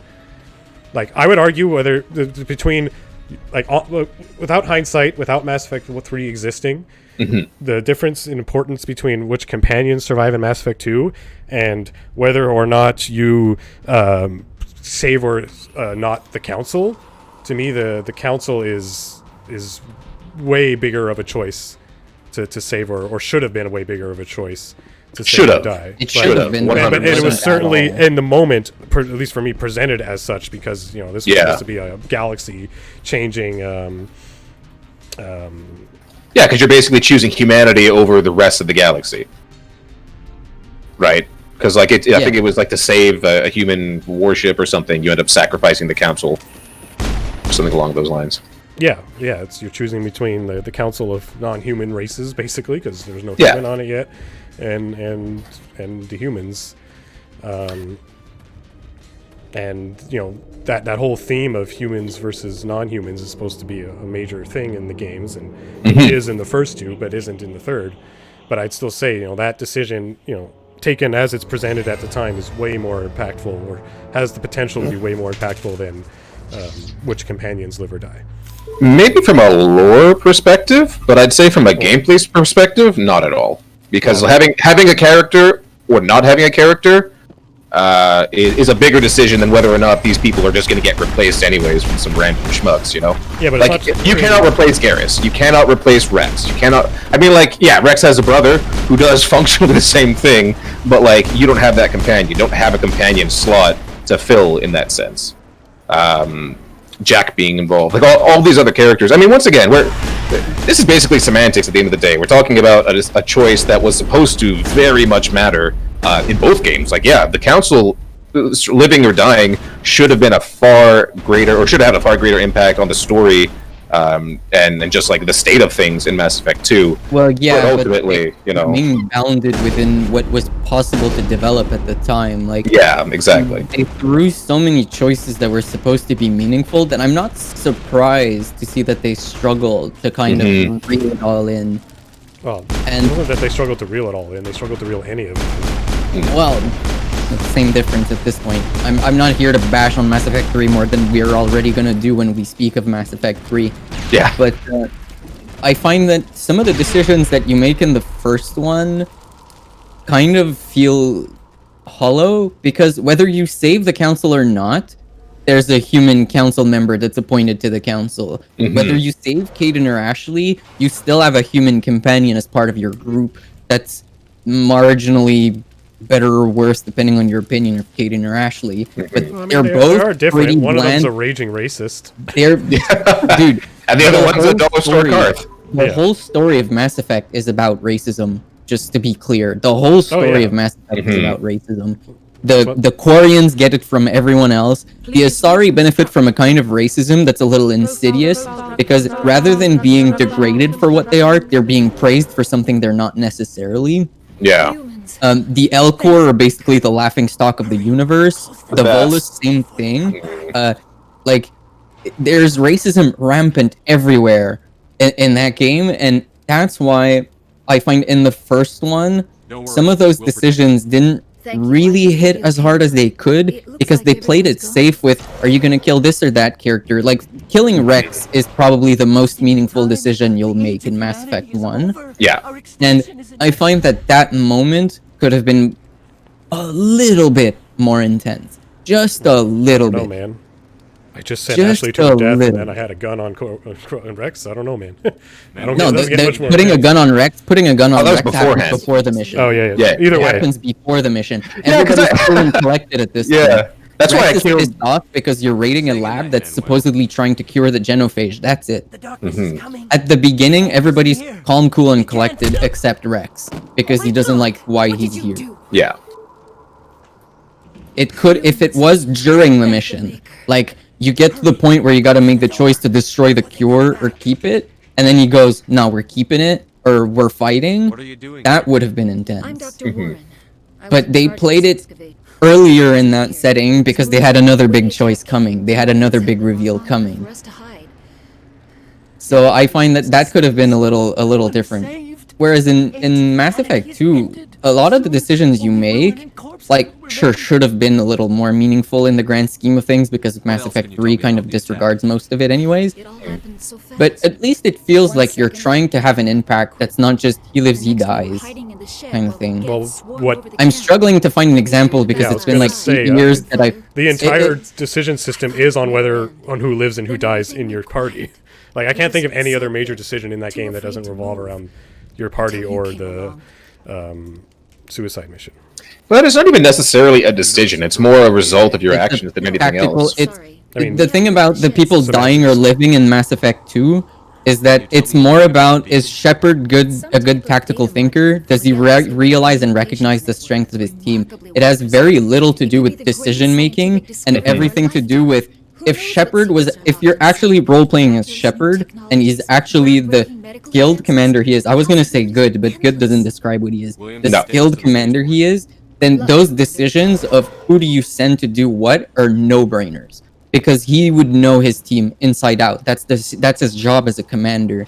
So I find that Mass Effect 2, when it comes to the life and death of the characters, I don't find that's really a choice unless you go out of your way to be a dick and kill them all. That's my whole argument, is like, you have to try to fuck up in Mass Effect 2 as far as who lives and who dies. Like, you really just have to bare bones play it. And that's why, like, from a making decisions standpoint, Mass Effect 1 wins, because, like, it's really not hard to make the right decisions. And yeah, okay, sure, in hindsight, the decisions about the council and Rex and stuff are, don't change much in the end for, obviously a lot of reasons. Yeah. But they at least, are in the moment are presented as, huge decisions. Like, to say that, like, choosing, whether the council lives or dies is just lore. Like, it's not. This is like the head of the galactic government's fate you're deciding.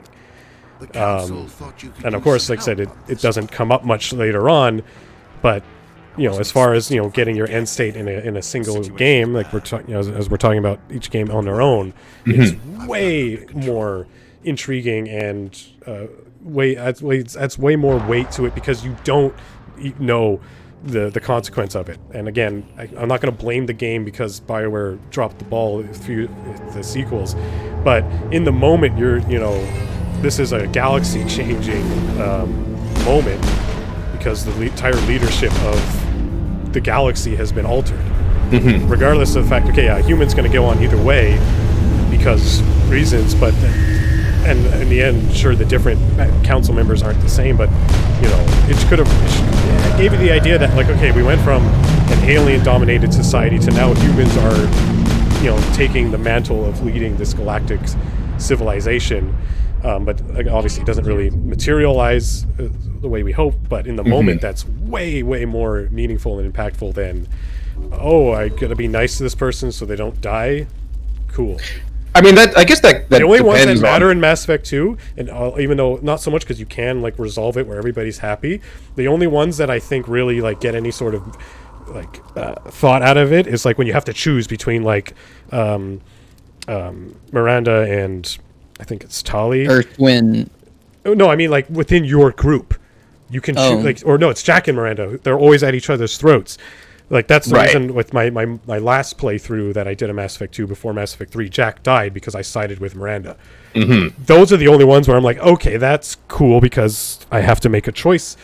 Instead of just, the other choice is just like, am I just going to be a dick or am I actually going to help these people who are putting their lives on the line for me? And it's really like, there's no, like, incentive or any real reason whatsoever to not make them at their best because you're hiring them for a suicide mission, So when those few times that come up where it actually does do that, like when you have to choose between Miranda and Jack, and I think, it's Tali and Legion, the other, like, possible conflict. Tali and, like, Legion, or those ones are good. The Asari matriarch or evil twin. Oh yeah, her daughter, I think. No, Yeah, they're yeah, it's her daughter. Is it her daughter? Yeah, it is her she's daughter. crazy for some reason. I don't remember. Yeah, well, Mass she's Effect 2 was a long time ago because she's born of two Asari parents, and those tend to go a little crazy. yeah, they usually end up becoming banshees or something along those And lines. not Banshee, but They had a word there's for a it. word for it. Yeah, Ataz something or other. I think like it was a fancy Asari word. Ardatiakshi. Yeah, there Is you that go. it? Is that it? Yes, well Oh my done. god, what? Really? From the darkest recess of your mind came this echo. It certainly Yes. sounds right. It's just a word, it's just an alien word I remember from Mass Effect. I don't even remember the context. I'm just like, that's something. Yeah. Mass Effect. Yeah, This might be what we're talking about. that was perfect. Well done. I have to go. She's like a vampire. She feeds on people she sleeps with. Base. Yeah, that's what it was, more or less. Jeez, Blake, you gotta learn when to But But yeah, that's so. Yeah. You know, I bring it think back what- to Mass what- Effect 1. Like I feel like, and whether it's an Mass RPG. Effect 1 um, pinned you against those choices, and you had the choice, even if it went against Shepard's character, you had the choice to pick the outcome. Mhm. Like, you could spend the entire game stuck to Ashley's shoes, like gum, and then just decide at the end of it that, no, I'm gonna go get Kaidan just because he's my lieutenant, whatever, it doesn't matter. You're breaking A lot of those choices in Mass Effect 2, but there was a lot fewer choices, I would say, and a lot of those choices happen like unbeknownst to you, because they happen like, oh, you're going for this mission, you pick this guy, that guy, and oh shit, if you pick Jack and Miranda, you'll see that they're at each other's throat to the point where one of them is going to be like, well, you make a choice, I kill her or you do it, kind of thing. Mhm. And that you don't get the option of backing out of that one. That choice happened because of the people you stuck around, and you have to deal with the consequences. Like, it's too late. You can reload your save if you're a save scummer, right. but if you're actually going through it, those choices are made more organically for as few as there are, and their impact also happens more organically, although the game then just goes out of its way to just introduce blank NPC characters to fill in those voids. But like, those choices feel more organic in the way that they're presented and in the way they happen, because they happen kind of parallel to your gameplay rather as an element of gameplay. Mhm. Your the choices and their outcomes usually happen, especially when you get to that point with the Ardatiakshi. It's like, well, the matriarch from the beginning, even before the loyalty mission, is kind of this distant person that's just chilling in her room meditating for most of the time. Yeah. So you don't really have a reason to pick her over the other, other than the knowledge that the other is a dangerous murderer. Yeah. So as good Shepherd, like, you're kind of stuck in that position where, well, you're gonna have to murder someone and have blood on your hands, basically, Mhm. which doesn't make you any better than that Ardatiakshi, although she does it for pleasure, where you do it for necessity. But they pin you in this position where, like, you didn't expect that choice, and you can't really back out or cop out of it by just, like, being a paragon and talking Rex down, or, like, no, you're there, you took the mission, deal with it. Kaidan and Ashley is similar to that, where it's just like, it happens as a side effect of the mission and you gotta pick one. Mhm. But because of the way they were crafted, I don't know, that choice felt a little hollow to me, but it's probably just because I hated Kaidan, so for me the decision was obvious. He's just so boring as a character. You talk to him and he's got this monotone, just, oh yeah, I'm an L2 biotic, I have headaches. Like, I don't want to talk my mind too much because, you know, I'm just the lieutenant, but if you really want my opinion, this is all fucked up. Like, come on, Kaidan, have some balls. Ashley was a racist, but at least it gave her character. At least she was a racist. It gave her character. Yeah. It was bad, but it gave her character. Herobrine's actually, I think he's right. Yeah. With the more Samara choice, I think he's completely right. I think, like, if you had lower morality, that you would have automatically sided with Morinth because, yeah, you couldn't handle it, you couldn't resist it. Like, you don't have enough willpower.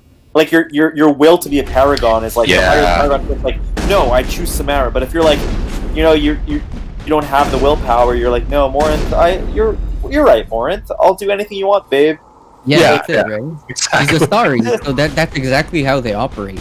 Yeah, that would have been pretty. I think, but the thing is that they were conflicted between narrative and gameplay elements there, because it's like, well, the choice is important, so choice is a gameplay element, but the story is also a narrative element and a gameplay element now. So I could see their little dilemma, but yeah, I think that would have been more. It would have made more sense, and I think it would have maybe held more weight. I think Mass Effect 2 is the point where they started to smell the fire of the fact that they set out a lot of things and a lot of decisions that they didn't really have a clear idea of how it was going to connect in the end. And they started to trim the fat a little bit, only to go back full force in Mass Effect 3, which I don't understand, but that we'll get to there. We'll get Yeah. Jacob, I don't know if Yeah, you're reading. I'm reading it. Yeah, I'm gonna try my hand at this again. The game is broken. We can always switch to Mass Effect 2 at one point and like have a discussion while you're playing that, and none of the bugs. Yeah, that's true. All right. Well, for now, I'll just you guys can just look at my face. That's okay. Hello. It's an alright face. Oh, thanks. So yeah, sorry. Was someone in the middle saying something, or were you? No, I was pretty done with what I was saying. Yeah, I think generally we agreed to disagree, and I think it really comes down to what individual gamers get out of it. Like, I find that the choices in Mass Effect 2 are more important because I care more about the characters, whereas I feel like, Jacob, you're always more of a story-driven person, and you'll care more about, like, ultimately... the grand scheme. Yeah. Yeah, but I'd also, it'd be better if, like I said, I think it's not just, I mean, you're right, but it's not, I don't think it's just that, it's more like, I didn't feel like there was not enough opportunity to do the wrong thing. And in Mass Effect 2? Yeah. Like, there was I guess because the wrong thing was... do the wrong thing, but it was too easy to do the right thing as far as keeping them alive. So, like, yeah, the choice of whether or not your companions lives or die, like I said, you had to be invested.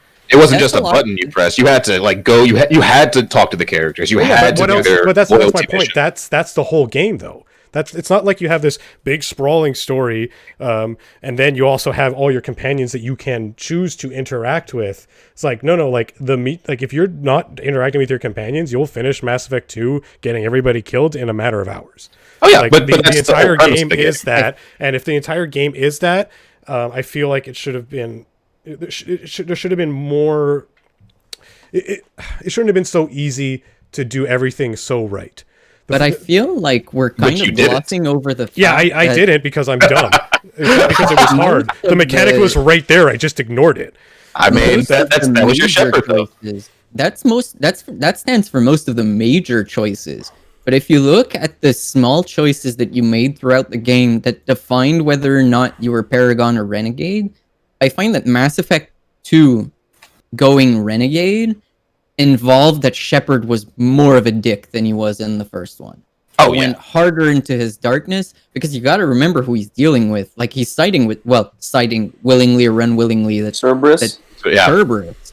Like, he's siding with the dark underbelly. Yeah, like, the human extremists, basically. Savior, but he's siding with a terrorist group.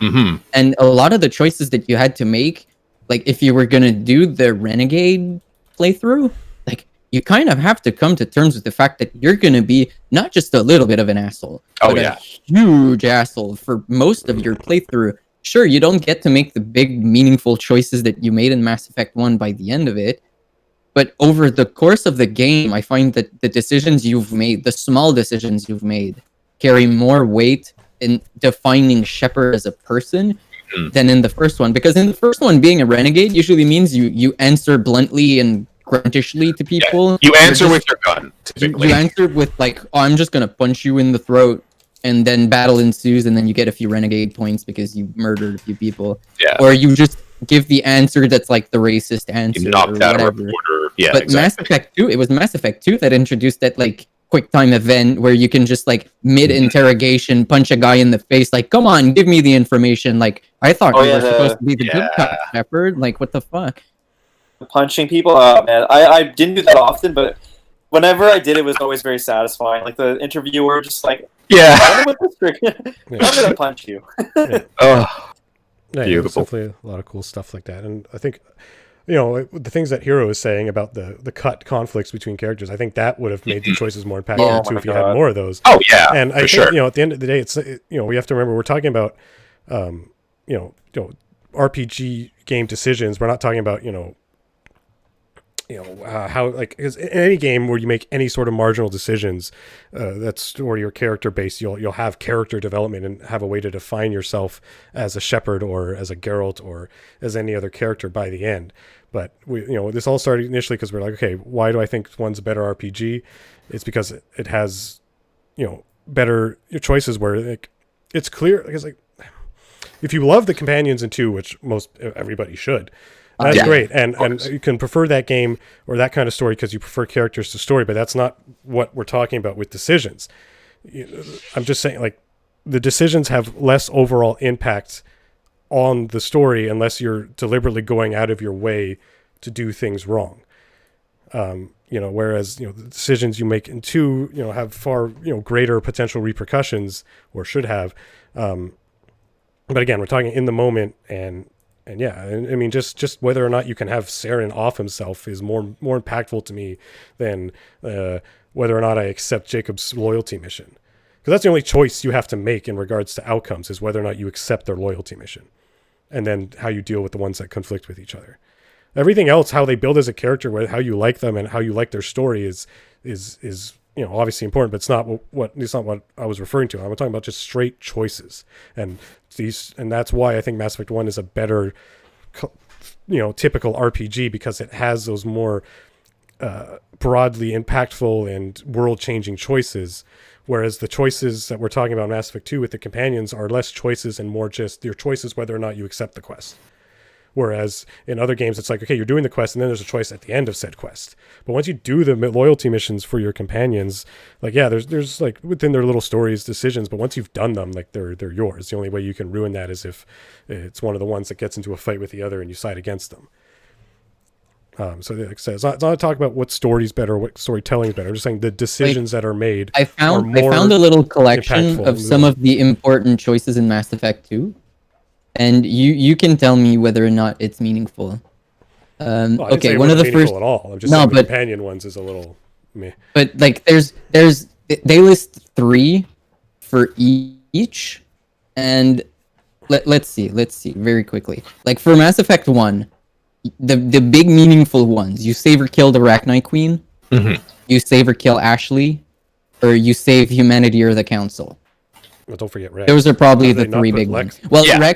Rex again. Rex is a moment that can be underwhelming if it's done right, because at that point there's very little tension. When I did my playthrough, there was very little tension, and I had played Paragon like to a fault, so I wasn't scared. When I saw the option of talking him out of it, I was like, the tension right away decreased. So I don't know that I can consider offing Rex or not to be so meaningful, because ultimately, like, he's shooting his shotgun in the water.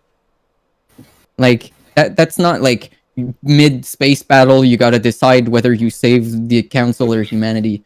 He's just shooting a shotgun in the water because he's brewing dark ideas, kind of thing.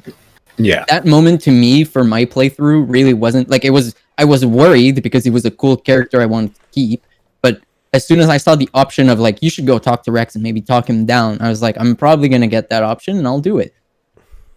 But when you get to Mass Effect 2, you get the choice to rewrite or destroy the Geth. Oh, yeah. Like, and we're talking about an entire society of hive-minded sentient machines that you're either going to rewrite, so you're going to brainwash them, or straight up destroy them. There is no good answer. You're destroying them no matter what. At the end, you get the choice to give the collector base to the Elusive Man or destroy it. This is rich in implications, because the Elusive Man is shady, to say the least. Yeah, but how is that any more rich or less than the Council? I'm not saying it's more. I'm not saying it's more. Okay. I'm saying it's comparable. Yeah. And then they list the suicide mission, but the suicide mission, again, for me, it's a non-choice. Everybody should live. If Shepard is Shepard, everybody should live. If you play the game like to the max, like if you play everything that they put in front of you, yeah, 100%. It's a no-brainer in that sense. I can see why one of your crewmates dying can make for like poignant storytelling, like, no, we sent him down the vents and he never returned, kind of thing. Like, sure. But yeah, I think on the long run, Mass Effect 1 had maybe more, but I don't know that they were better choices. Well, I think They weren't necessarily more meaningful. Yeah. Well, I think the problem overall is they're all meaningless, and that at the end of the day, and that's why we're having trouble deciding. So Exactly. It's just more like trying to remember what it was like in the moment, and yeah, it's just that's where or just looking at it in of itself, as independent properties. And it's funny that we're arguing about this because at the end of the day, like if you get down to like what your choices are, quote unquote, in Mass Effect, and like which one kind of matters more, ultimately none of them are really choices. Like to get a lot of those special moments, like Saren offing himself and whatnot, that wasn't a choice. You had to play the game almost exclusively good or bad, so you could just highlight that at option. the beginning of the game, and you just stuck with it. Yeah, exactly. And when the option how is that presented any itself, less of a choice? It's not. I'm not saying it's not. Well, Dan did. I'm noticing something too. I'm noticing something too. The thing that Mass Effect 1 and 2 did a lot was these very dichotomic choices, where it's like you choose one or the other. Yeah. Well, it's a classic good versus evil. Yeah. One thing that I think Mass Effect 3 did that was interesting, not necessarily done to the best of their ability, but definitely interesting, is that it's more of a trifecta every time. Because when you get to the point where you're curing the genophage, you get like really 3 choices. You can cure the genophage, you can tell Morden not to cure the genophage, or you can kill Morden. Yeah. You have like a spectrum of choice. Same thing with the Geth and the Quarians. You can side with the Geth, you can side with the Quarians, or you can negotiate peace. You don't necessarily have that gradient of choice in the first one, and definitely don't in the second one, because in the second one, it's more of a matter of who lives and who dies. Yeah. Whereas in the first one, it's a matter of who lives and who dies, but with serious implications this time. Whereas in the third one, it paints in my opinion, a better gradient of what morality should be all about. Whereas there is no black and white. It's all about what happens in the middle when they meet. But yeah, I mean, deciding which one of the Mass Effects is the better Mass Effect based solely on what choices you make during the game is kind of a non-object to me, because ultimately you get to Mass Effect 3 and they just shit the bed. Yeah, so, but exactly. There's one aspect of why I think Mass Effect 1 is a better RPG discussion that turned into a Mass Effect 1 and 2 broader discussion, because we seem to like to gravitate towards tangents. To say one is better would automatically open the door to say to bring the other one into conversation. I'm not saying it's just funny. One aspect of it, we'll never be able to do the things we want to do. Yeah, it's hard to speak of a trilogy like Mass Effect and consider each game like a closed system, because it's not. It was never meant to be. All right. Well, I think we've successfully come to a I think this is a fine transition. Oh, Hero's After right. speaking Mass for Effect 2 hours. Infiltrator is the true masterpiece. Oh my god. What was Mass Effect? It was like a phone game. Oh god. How could we have been so blind this whole time?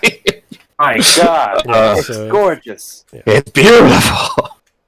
Oh god. Once again. Oh wow. Are you playing as Zaid? No, okay. I thought you were Zaid first. Man, back in the day when EA used to make those like third-person shooters based off their franchise, like Dead Space and Mass Effect, that was super weird. And you have a good game in Mass Effect Infiltrator when they chose to release on the BlackBerry store above releasing on the Apple store. Oh wow. Smart move. I know, right?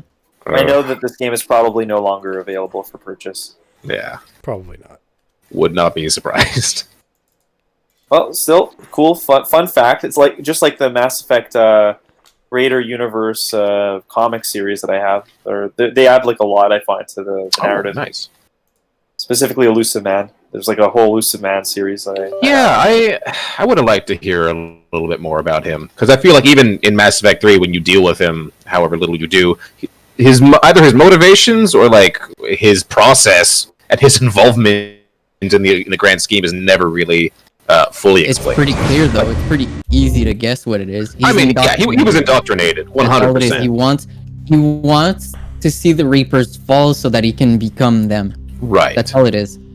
That's the reason he got so many Reaper implants. At least that's my take on what he's trying to achieve. Hot take, I know, but yeah, right. Yeah. But The comic, I think, shows him before he gets his Reaper implants and I stuff. mean, and he's I like, have a Mass Effect comic, but I think that was from Andromeda. I have 3 I Mass have Effect that novels. one too, I think. Oh, do you have the novels, Jacob? Yeah, I have. Let me just nice. real quick.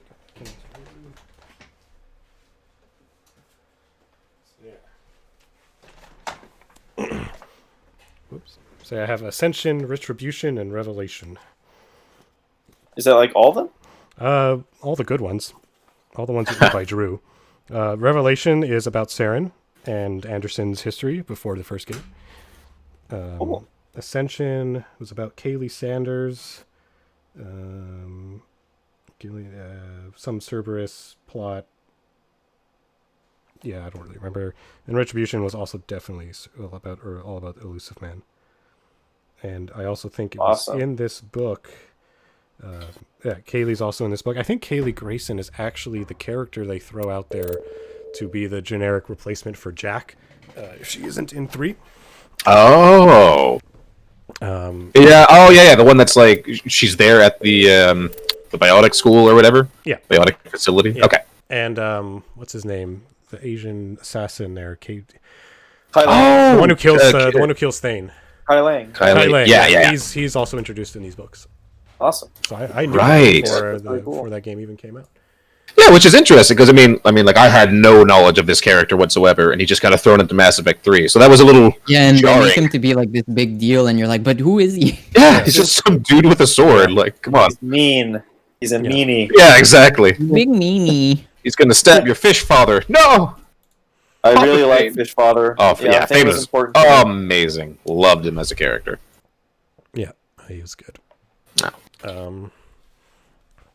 I think that's a point to make about this game, or like these games. Like as much as 3 has hurt us in many ways, like we still think about all the characters in a very fond way. So like clearly, BioWare had something great.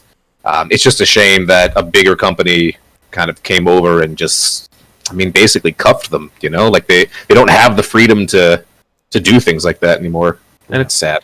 All right. Okay. Was there anything? James. Oh.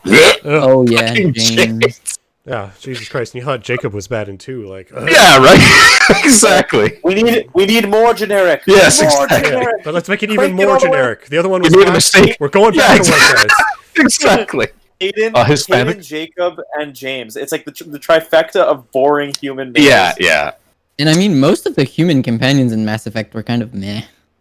Yep. I mean, you're presented with a literal galaxy of possibilities. The humans are definitely No, just but I mean, naturally even in their writing, like you get like if you look at Mass Effect 1, you look at your extra how can I call them, exotic companions, and you have like Rex, which is one of the few Krogans that remain. You figure out later in the game that he's actually heir to a pretty big clan, and like he's someone. You get Liara, which is the son of a great matriarch. They're generalists, so like, the offspring of a great matriarch. She's a renowned researcher, albeit a little young for an Asari. Like, she still has a reputation to her. She's someone. Callie, maybe not so much, because she's just this Quarian on her pilgrimage, but she's still, around the events that happen around her, she still forges a character that's kind of interesting. And then you get to Kaidan and Ashley, and it's just, one is a raging racist with not much of a backstory, and the other one is a biotic with like a history of headaches. Yeah, I'm so jaded on what they did with Kaidan, because the voice act. I mean, he played Carthonasi in Star Wars: Knights of the Old Republic, and that was a great character. Yeah, he was a human. He was kind of like vanilla in that sense. But they gave him like a decent backstory and like ways to get invested. Kaidan, exactly like you said, he's just some dude who gets headaches and complains a lot. He doesn't want to speak his mind, but then he does, and you're like, yeah, I was better off not knowing that. Yeah, exactly. Like, I wish you would just shut the fuck up. Next time, just shut the fuck up. Yeah. Yeah, I agree with Herobrine. Ashley was good, and I mean, they take that sentence, Hero, that made her redact Ashley, put in anything, redact ME1, put in ME2, and you can have that sentence apply to literally anything. No, Mass Effect 2 was good. I don't know what you're saying. No, I'm saying like things from Mass Effect 2 were ruined in 3. Oh, that's I don't think so. Well, yeah. Oh, yeah. no. Okay. Yeah, okay. 100%. I misunderstood no. your little Two redaction. Two itself is fine. It's just great. I'm saying put trailers from 2 that were ruined in 3. The entire game. Yeah. I think there were still some great moments in 3. I don't know. I'm still I like agree. They had moments. I'll agree. I was disappointed at the end of 3 because, again, the thing about 3, and I feel like we've brushed off on this on most of the podcasts that we've done at this point, is that in Mass Effect 3, if you played the Paragon playthrough for your 3 playthroughs, you didn't suffer some of the retcons. You didn't suffer some of the weird choices up until the very end because your playthrough made sense. I feel like Mass Effect 3 was written to be Paragon. And they forgot to consider, but what if the guy did the renegade choices the entire way through? Yeah. It's not canon. Yeah, basically. Well, that's it. They Shepard's a took good boy. a game that was based off story and choices and stuff, and then said, actually, we're just gonna make a linear third-person shooter now. Yeah. Get wrecked. Which, it's kind of funny because I feel like they could have still basically done that, and if they had framed it in the right way, it could have made a lot more sense. For example, I mean, obviously, at the start of Mass Effect 2, you get spaced, right? Man. Like, that is still one of my favorite introduction to a sequel. Oh, yeah. How do you take a character in a game where it's all about customizing Shepard more importantly than any of the other characters and go, here, you can create a character again. The same character, you can create him again. How best than to just despace him and then create some abomination clone that might be in trouble? Like, there's this whole element of, is Shepard still Shepard? That's it. Oh, yeah. Existential crisis was huge. I played the entirety of Mass Effect 2 kind of keeping my eye on my own character because I wasn't sure I could trust it. How powerful is that when you're playing? That's it. You play the entire game being unsure of your own character's motivations. Not because you're unsure of what the choices you make are going to be, but you don't know if at any point the game is just going to pull the carpet from under your feet and just go, oh, by the way, you don't control Shepard as much as you wish you did. And honestly, if they took control of Shepard for even just a split second, like to off another character or whatever, I would have been all over it. Yeah. Because I was like, I was right to doubt this guy. Yeah. I knew it from the beginning. I was like, you're among shady people, you're doing shady stuff. And now you come in, and right when it mattered, I lost control because this is what the indoctrination would have done, or this is what the tech would have done. I know that Miranda alludes to, they wanted to put like a chip implant into you to control your behavior, but they were worried that it would take away what makes you you. And then I'm like, but is that true? Did they not? Because I remember very vividly in the beginning a bunch of different computer chips being implanted in a bunch of different places in my body. So what do I know that she's saying the truth or not? And you play the entire game paranoid. And that was, to me, extremely powerful. More powerful than anything they did in the first one. I was conflicted at the end of the first one when you have to make those meaningful choices. But never as much as I was having to keep my eye open for my own character to betray itself. Identification confirmed. Yeah, no, I agree. The opening is pretty. Just fucking blast the fucking Normandy. Just get off. Get out. And then you get the DLC. You can go to the landing site and just pick up the dog tags. He was raised on the streets. And then you get these flashbacks. Oh, yeah. He saw his whole unit down on the Quality stuff right there. Feelings. I play games with feelings, and that's feeling. Yeah. Every soldier has scars. No, I agree with that, and I feel like that's probably why I will always go back to Mass Effect 2 in that whole argument, because it made me feel the most out of any of the other games. Because I was invested with the characters that I had to meet and had to recruit for this one particular mission. Yeah, and my that's goal is something simple. I have to give to Mass Effect 1. It paved the way for that beautifully, because by the end of Mass Effect 1, I was... Forget Engage, I was married to that game. I was ready for more. And Mass Effect 2 delivered. And when you're expecting more and you get a game that delivers, like, okay, it might be a little self-centered because Mass Effect 2 catered more to what I like as a narratively driven person or as a gamer. Sure. And maybe my love of Mass Effect 2 is kind of leaning heavily on my love of Mass Effect 1. But it still remains that what Mass Effect 2 did just felt more. There was more feeling to it. I appreciated everything behind it more. Calculating transits and destination. At the end of the day, no matter how much you prefer 2 to 1, like, 2 cannot exist without 1. Absolutely. Of course. Of course. All stations secure for transit. Whereas, 1, and I think this is probably one of the reasons why I prefer it or put it on its own, is 1 more than any of the others can stand the test of the time as its own individual project. Board is green. 2 Mass is Effect 1 is on go. Yeah. you can't just play 2 because you have no idea how you got here, and there's no real conclusion to the overarching story besides the mission itself. Like the way you do the beginning of Mass Effect 2, if you haven't played Mass Effect 1, is that they blast you through the story with like this comic book thing, and then you can. And I think that was actually a DLC for Mass Effect 2, where you get to like live the events of Mass Effect 1 very quickly and make a bunch of like very rash decisions very quickly, and then you get character creation. Yeah, that's cool. You get to like craft what happened before a little. Oh yeah. Because they ask you in 2, but I think is it in 3 where you just pick the default? They give you like kind of a crash course. Okay, like here are some decisions, make them. Yeah, I'm pretty sure that was Mass Effect 3. You a compliment. So you hate him. Yeah. You remember to zip up your jumpsuit on Right, the way out of the so, bathroom? we've already talked a That's lot good. about it, I but, just jumped us halfway you wanna across the jump galaxy more and into hit a Mass target Effect the 2? size of a pinhead. So that's Okay, incredible. so Mass Effect Besides, 2, specters are trouble. 2010, I don't just like to having put in them on board. context. Yeah. It was at a point where BioWare Montreal was a thing. I don't know if they were involved in the project, probably. No, it was only 3 that was really It was only 3? Okay, yeah. I 3 and Andromeda. Believes the official story.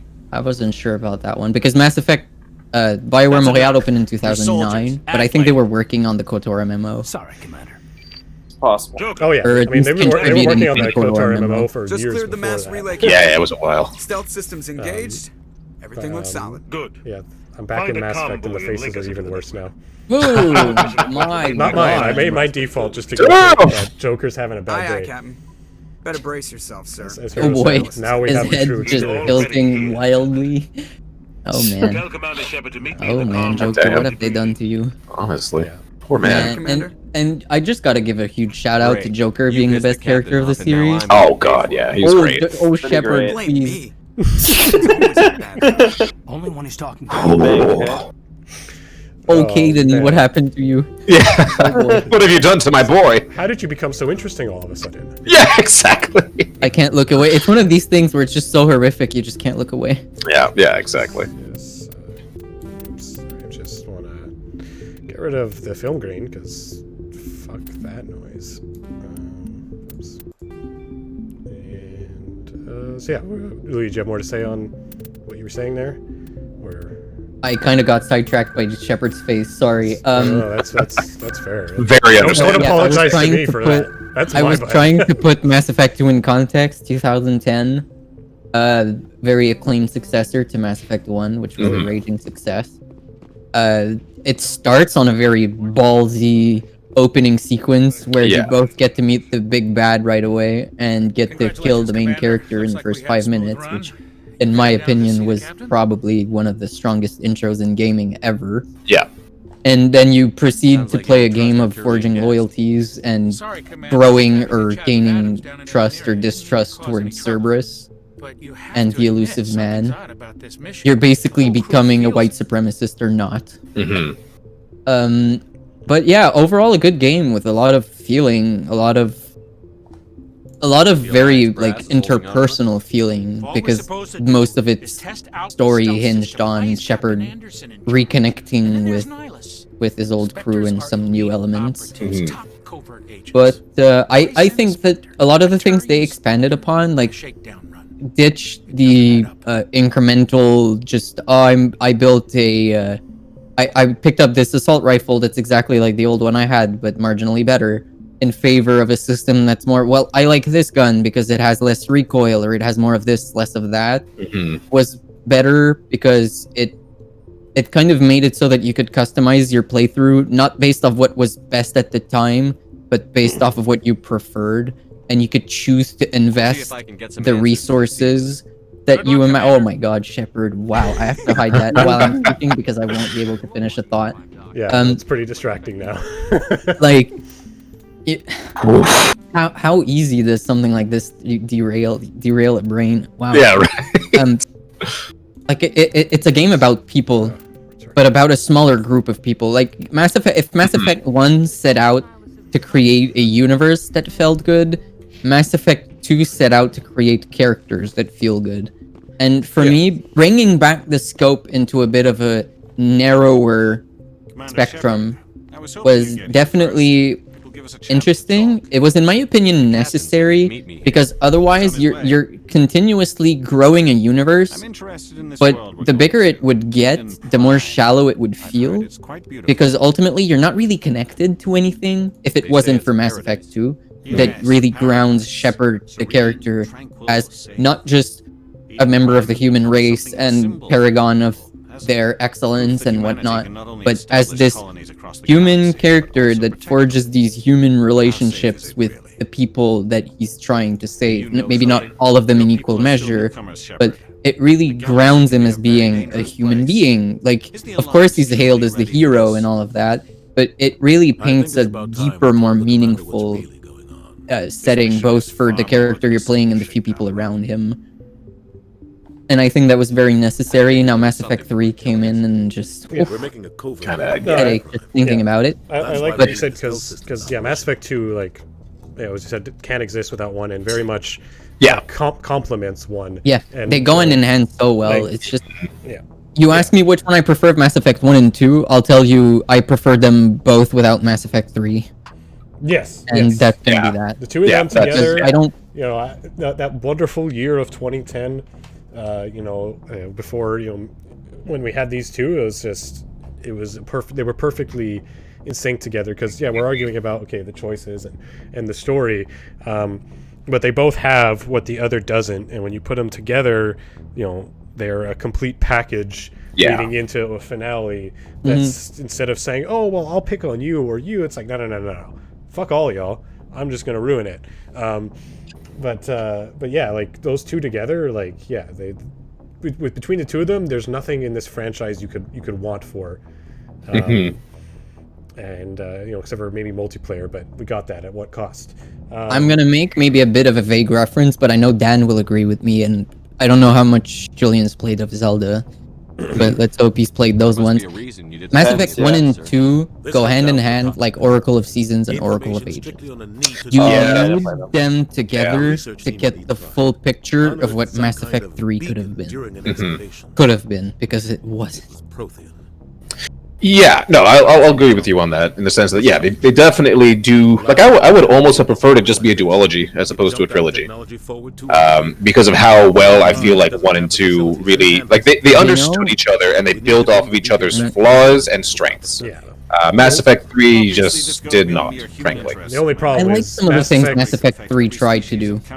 That whole idea of, like, playing with, like, the idea, like, the popularity of what Shepard is doing, like, through gaining mediatic coverage, through recruiting people, through making commercials. Like, it's an interesting idea that wasn't executed to its end. But they had something.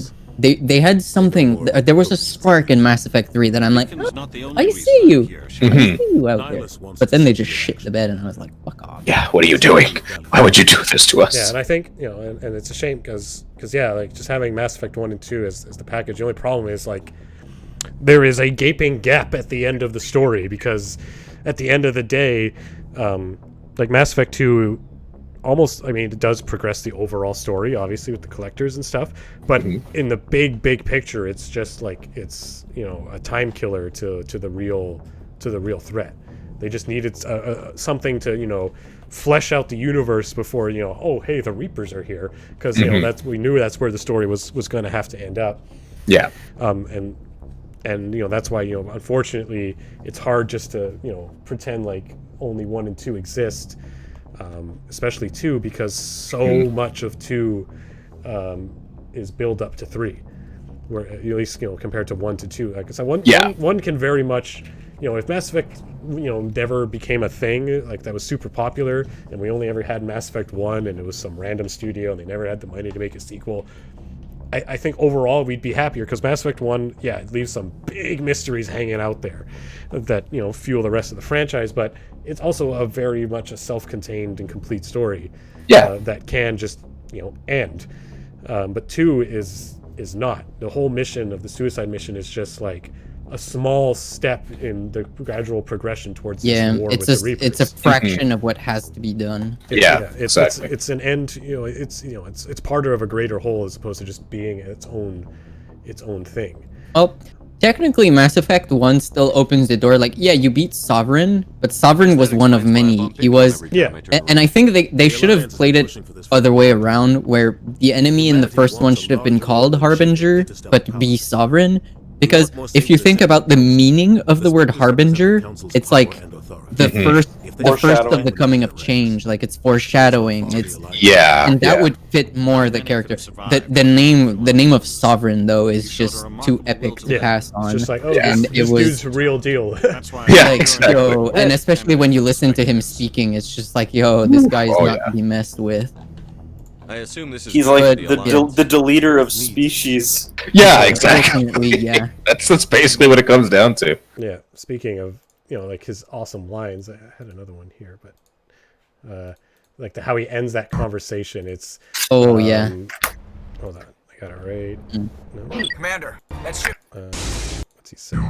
Your words are as empty as your future. I am the vanguard of your destruction. This exchange is over. Yeah, that's intimidating. And then he just leaves, and the planet like starts going to shit. Yeah. I am but a man. The word, Captain. Yeah, that's crazy. Captain, we got a problem. Oh my God, crack your neck up, man. Transmission from Eden Prime, sir. You better see I can't stop watching.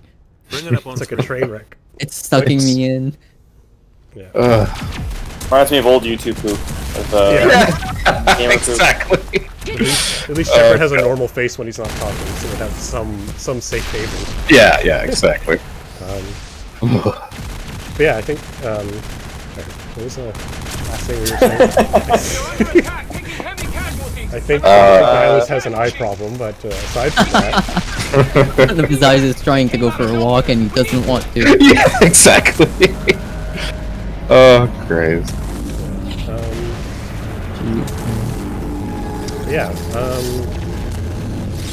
I think one of the things with Mass Effect 2, and like more so than 1, and almost as much as the rest of Mass Effect 3, it is the aspect of Mass Effect I find that is most betrayed by the diddling uncle. That is Mass Effect 3. 17 minutes out, Captain. No other Alliance ships in the area. Hold on, what are you talking about here? I kind of lost track watching Shepard's face contort to all in. I was just saying, like, I feel like Mass Effect 2, and maybe this is part of why, in hindsight at least, that I have more fondness for 1, or I'm able to enjoy it more after the fact, is because I feel like Mass Effect 2, more than anything else, was what was most betrayed by what Mass Effect 3 ended up being. Because we talk about Mass Effect 2 and saying, okay, like, I'm the first thing, it doesn't have the biggest overarching story, it's about the collectors and your companions and stuff. But it does still progress that story. It introduces new side elements like dark energy. And you call it a side element, but that was the element. It was supposed to come up. I don't know how much it's referenced in Mass Effect 1, but I know there's definitely at least a few like codex entries and such like that. I think Allie alludes to it like vaguely once. Well, not vaguely. Her entire loyalty mission is about it. Remember the planet you're on with her that's burning you, the sun's burning you when it shouldn't be?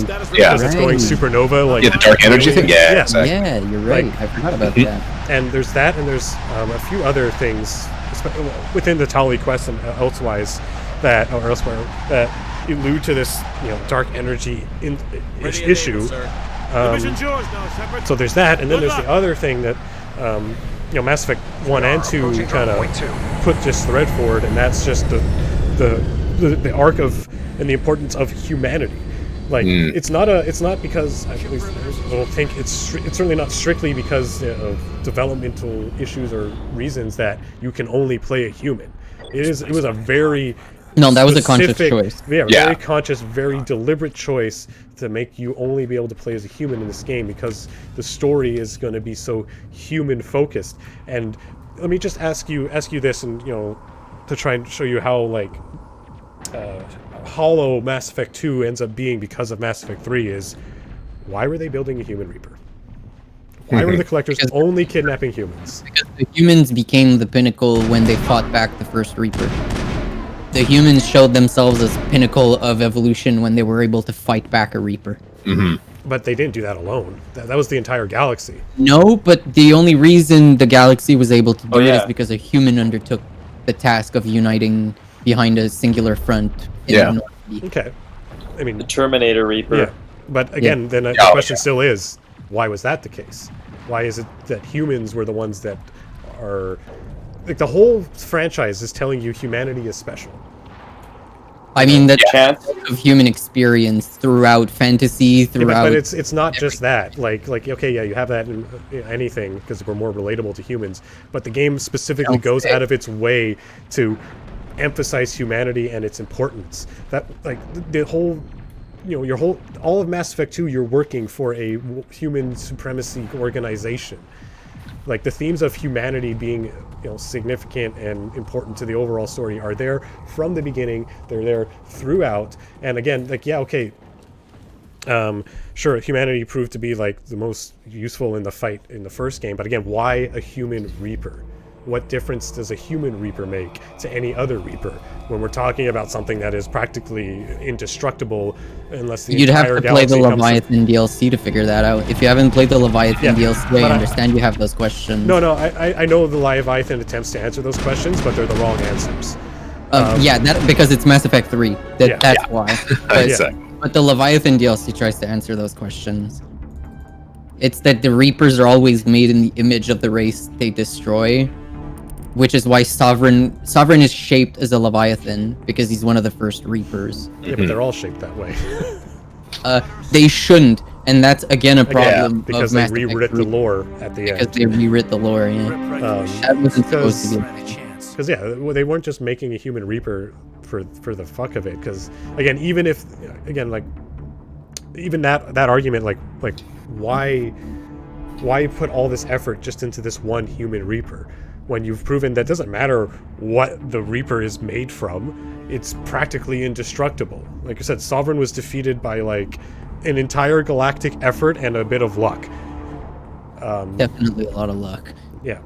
And so you see all these threads of humanity and dark energy that are just utterly dropped in... Oops, my mic went for a trip. And to me, you know, that, you know, when we're looking at the big picture, I think it's part of the why, like, I look a little less fondly on 2, because so much of what excited me and what was good about 2, especially as regards to, you know, what was left open going forward, is completely disregarded.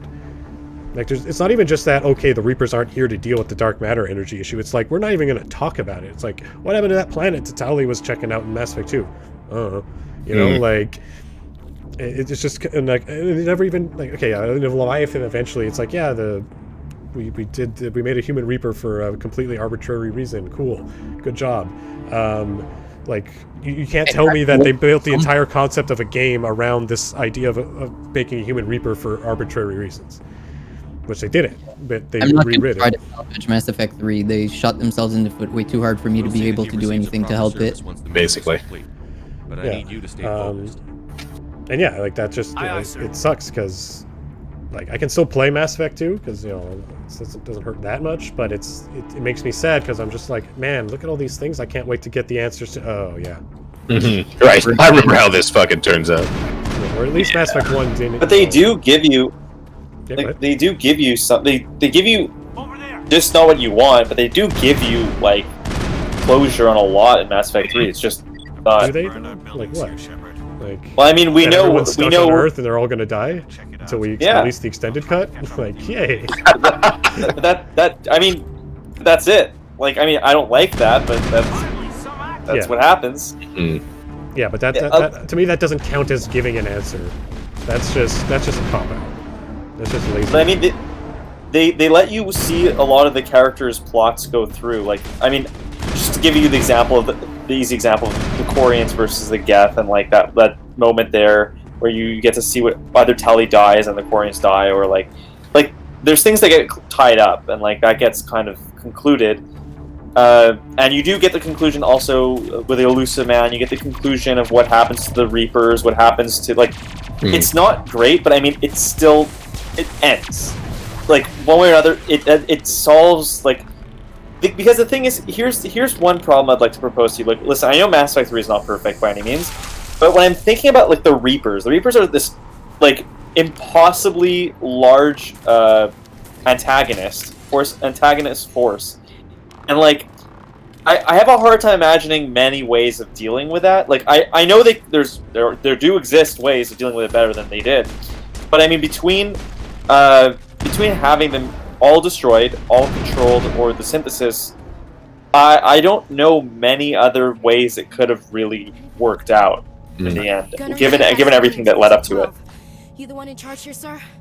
Well, I mean, I can tell you a way it all. I mean, not within the, what Mass Effect 3 created, but going before Mass Effect 3 existed, I can tell you what. Are you wounded, Williams? Well, the whole dark energy thing. Yeah. It should have been that. Yeah. Ultimately, like, was that. This isn't the indoctrination theory. It's not a theory. This is what the author of these 3 books here wrote. This is what his ending was going to be. I've been fighting for my life ever since. The actual ending to the story, and they just, said no for whatever reason. Any idea what kind of enemy we're facing? And it would have been. They had him work on tour at the same time, I think, right? That's what the whole thing was. That was the trade up. Yeah, he went to work on tour and yeah. Or rather, was sent to work on tour. Because I get what you're saying, Julian. Especially when you look at big stories in general. Like, we can look at Game of Thrones as another perfect example of just like to say they had to end it. Like, well, yeah, things have to end, but that, like, they didn't have to end it that way. Like, you could not have ended it worse. And I'm like, there's no, like, it's just one of those things. Like, same with Game of Thrones and like Star Wars. Like, I can't comprehend the thought processes of these creators when they do these things. I think there's a war between who you're pleasing, right? And when I think of a series or franchise that ended in a more favorable way, so we look at like The Witcher 3, okay, because that has to get brought up every episode of this podcast. Every episode, so I'll do it. So Witcher 3 has a favorable ending. Beautiful. But the thing is, like, Game of Thrones felt rushed. Like, the thing is, they didn't have to end it. Mass Effect was always planned to be a trilogy. Game of Thrones, they ended it and they had to rush to fill in like all the answers. Yeah. And so it felt rushed, and it felt unexplained. Like, some decisions characters make feel completely out of whack with what they were doing. Whereas in Mass Effect, I think for the most part, characters did what I imagined they would do for the most part. I think until like maybe like the last, I don't know, 5% of the game. For the most part, like, characters do things that make sense. And even if you did believe in the Shepard indoctrination theory, tons of Mass Effect 3 like would fit with that. Oh yeah, Mass Effect 3 is a completely different experience if you believe and accept the indoctrination theory. It explains literally everything. Yeah, it's like the perfect. And I feel like that's why people were so uppity about it in the first place, was because it was, and still very much is, like the solution to everything that's come thus far. Just the fact that it's ignored, I feel like, the company disproved it more out of a pride thing than anything else, because they don't want to be like, oh, well, the fans can write these games better. They really didn't make anything to disprove it. They just said, no, it's not a thing. Yeah. They made no effort to produce arguments that said, no, he's not, and this is why. They just said, no, he's not. Because they're indoctrinated. Yeah, I mean, basically. I mean, they were working with Reapers, right? Yeah. Hero brought up a good point. I don't know if you guys see at the very end of Mass Effect 2, that last shot of all the Reapers coming. And it's weird. They don't look the same. Yeah, and he's saying he's also like they look different, although they all are like kind of a similar. They follow it. Yeah, like they're all Reapers, but they did have a difference in their design. And like he says, none of those models are really ever brought up again or mentioned again. Yeah. What the fuck? Time saving. It's easier to design one Reaper and copy paste than meticulously design all of them separately. Okay, but like 3, like, come on, 3. Yeah, exactly. Like, Jesus. I'm not saying they had a right to or they did it right, but that's what they did. Mm-hmm. Yeah, it's just that feels like I can't excuse that. Like, I understand that. Believe me, I understand development time and cost. It's hard. I get it, but especially when you have my big issue there is Mass Effect 2 laid the groundwork for pretty much the entirety of Mass Effect 3. So that saves production time incredibly, which is why Mass Effect 3 was able to take less time to develop. So I hate that we could okay, well they're like, oh well, it's so much easier for one Reaper. Why not? So we'll just ignore that there were ever even like more, one or two yeah. other, Yeah, ignore the lore that they put in front of themselves, basically, you know? Yeah. Yeah, that's kind of rough. Yeah. I mean, ultimately, we could sit here and talk about what they did right and wrong, or mostly wrong, until we're blue in the face. But, I mean, what we're seeing here is just a really, really good idea that was given to the wrong people. We're seeing crunch time, we're seeing corporate greed, and just a general disconnect from, I guess, what most fans expect, which is to be heard, to be seen. It's not just the fans. Like you have to understand. Like I'm almost positive, even though I'm pulling this out of my ass, I'm almost positive that this feels like there was something going on in the writers' room. Yeah. Where there's like disagreements. There was. Yeah. Well, there you go. The guy who created Mass Effect didn't work on Mass Effect 3. That's the end of what you need to know on that regard. And his ending is the one that's talking about, like the dark matter one that would have, made more sense and would have provided at least a really intense final decision. Anyway, I guess at this point we've already kind of segued into Mass Effect 3, so we might as well. Yeah, we're here. It's already been a couple hours too, so we're certainly on time. Even in an attempt to be more focused, I feel like we've brushed on all of them. It's hard to address. It's hard. But Yeah, because we're so tied to each other. You know, you can't really have you can't have one without the other. As much as we'd like to just forget that 3's ever happened, it is still, it's a thing. It's part of the franchise. Yeah. And they are all linked, for better or worse. Yeah. All right, so let's talk about the diddling uncle in the room. Okay. Let's. So, let's make this as painful as possible. How hyped? And I'll start, so you don't have to answer whatever. Oh, yeah. How hyped were you for Mass Effect 3? Oh, thanks for asking, Jacob. I was super hyped. I was like the only thing that's begin to describe what I was feeling. The only thing that has ever come close to the hype for 3, and imagine for us too, Louis, because you at least had it all at once. I played Mass Effect 2 at launch. I got to be disappointed right away. Yeah, I waited 2 years for Mass Effect 3 with a lot of other people, because I remember getting Mass Effect 2 at launch. It's actually a funny story of PC master racism, if you will. Yes. Because I remember, again, I was at Abbott when it came out, and I was like, oh, I have a break. I'm going to go to Fairview and pick it up at EB Games. And Spencer also wanted it. I was like, oh, I'll grab it for you while I'm there, because he didn't have a break. And I go and I'm like, hey, you guys got any more of that sweet Mass Effect 2? And they're like, oh no, we're sold out. And I'm like, oh, that's too bad. What about the PC version? And they're like, oh, we still have collector's editions of those. So I walked out with a collector's edition and nothing for my friend Spencer. Say no more. And yes, and obviously, super hyped after Mass Effect 2. I don't think I breathed a single breath during the suicide mission. To the spaceport. And so obviously, the weeks leading up to Mass Effect 3's launch, I was I had this song I listened to from a group called 2 Steps from Hell, called Protectors from the Earth. And if you know, 2 Steps from Hell did the launch trailer song for Mass Effect 2, Heart of Courage. Got me into them. And then I was listening to the song Protectors of the Earth, and I kept thinking, oh, this is it's got the perfect name for Mass Effect. I'm just like, how cool would it be if they used this song for the Mass Effect 3 launch trailer? And then they did, and then my wife went, I was just like, okay, that's a sign. This is going to be the greatest thing I've ever experienced. Clearly, the universe is on my side here. Stars have aligned. Yeah, every stars have aligned. Everything. I'm just like, oh man, this is great. And then the game came out. Yeah. And at first it was like, this is cool, except that it wouldn't let me fucking import my face, so I was pretty upset about that. Yeah. And then I played it, and because mainstream journalistic games media didn't have any integrity back then either. They're all like, "This is the greatest thing ever," and they're jacking off. No one mentioning the absolute atrocity that is the ending, so I had no idea what was coming. But even while I was playing it, at first I was like, "Oh, this is crazy," Earth is getting messed up, but then little things start coming in here and there. First of all, that aside from those specific moments you mentioned, Louis, where they did have like some good degree of choice with the two only good moments of the game, Tuchanka and Rannoch.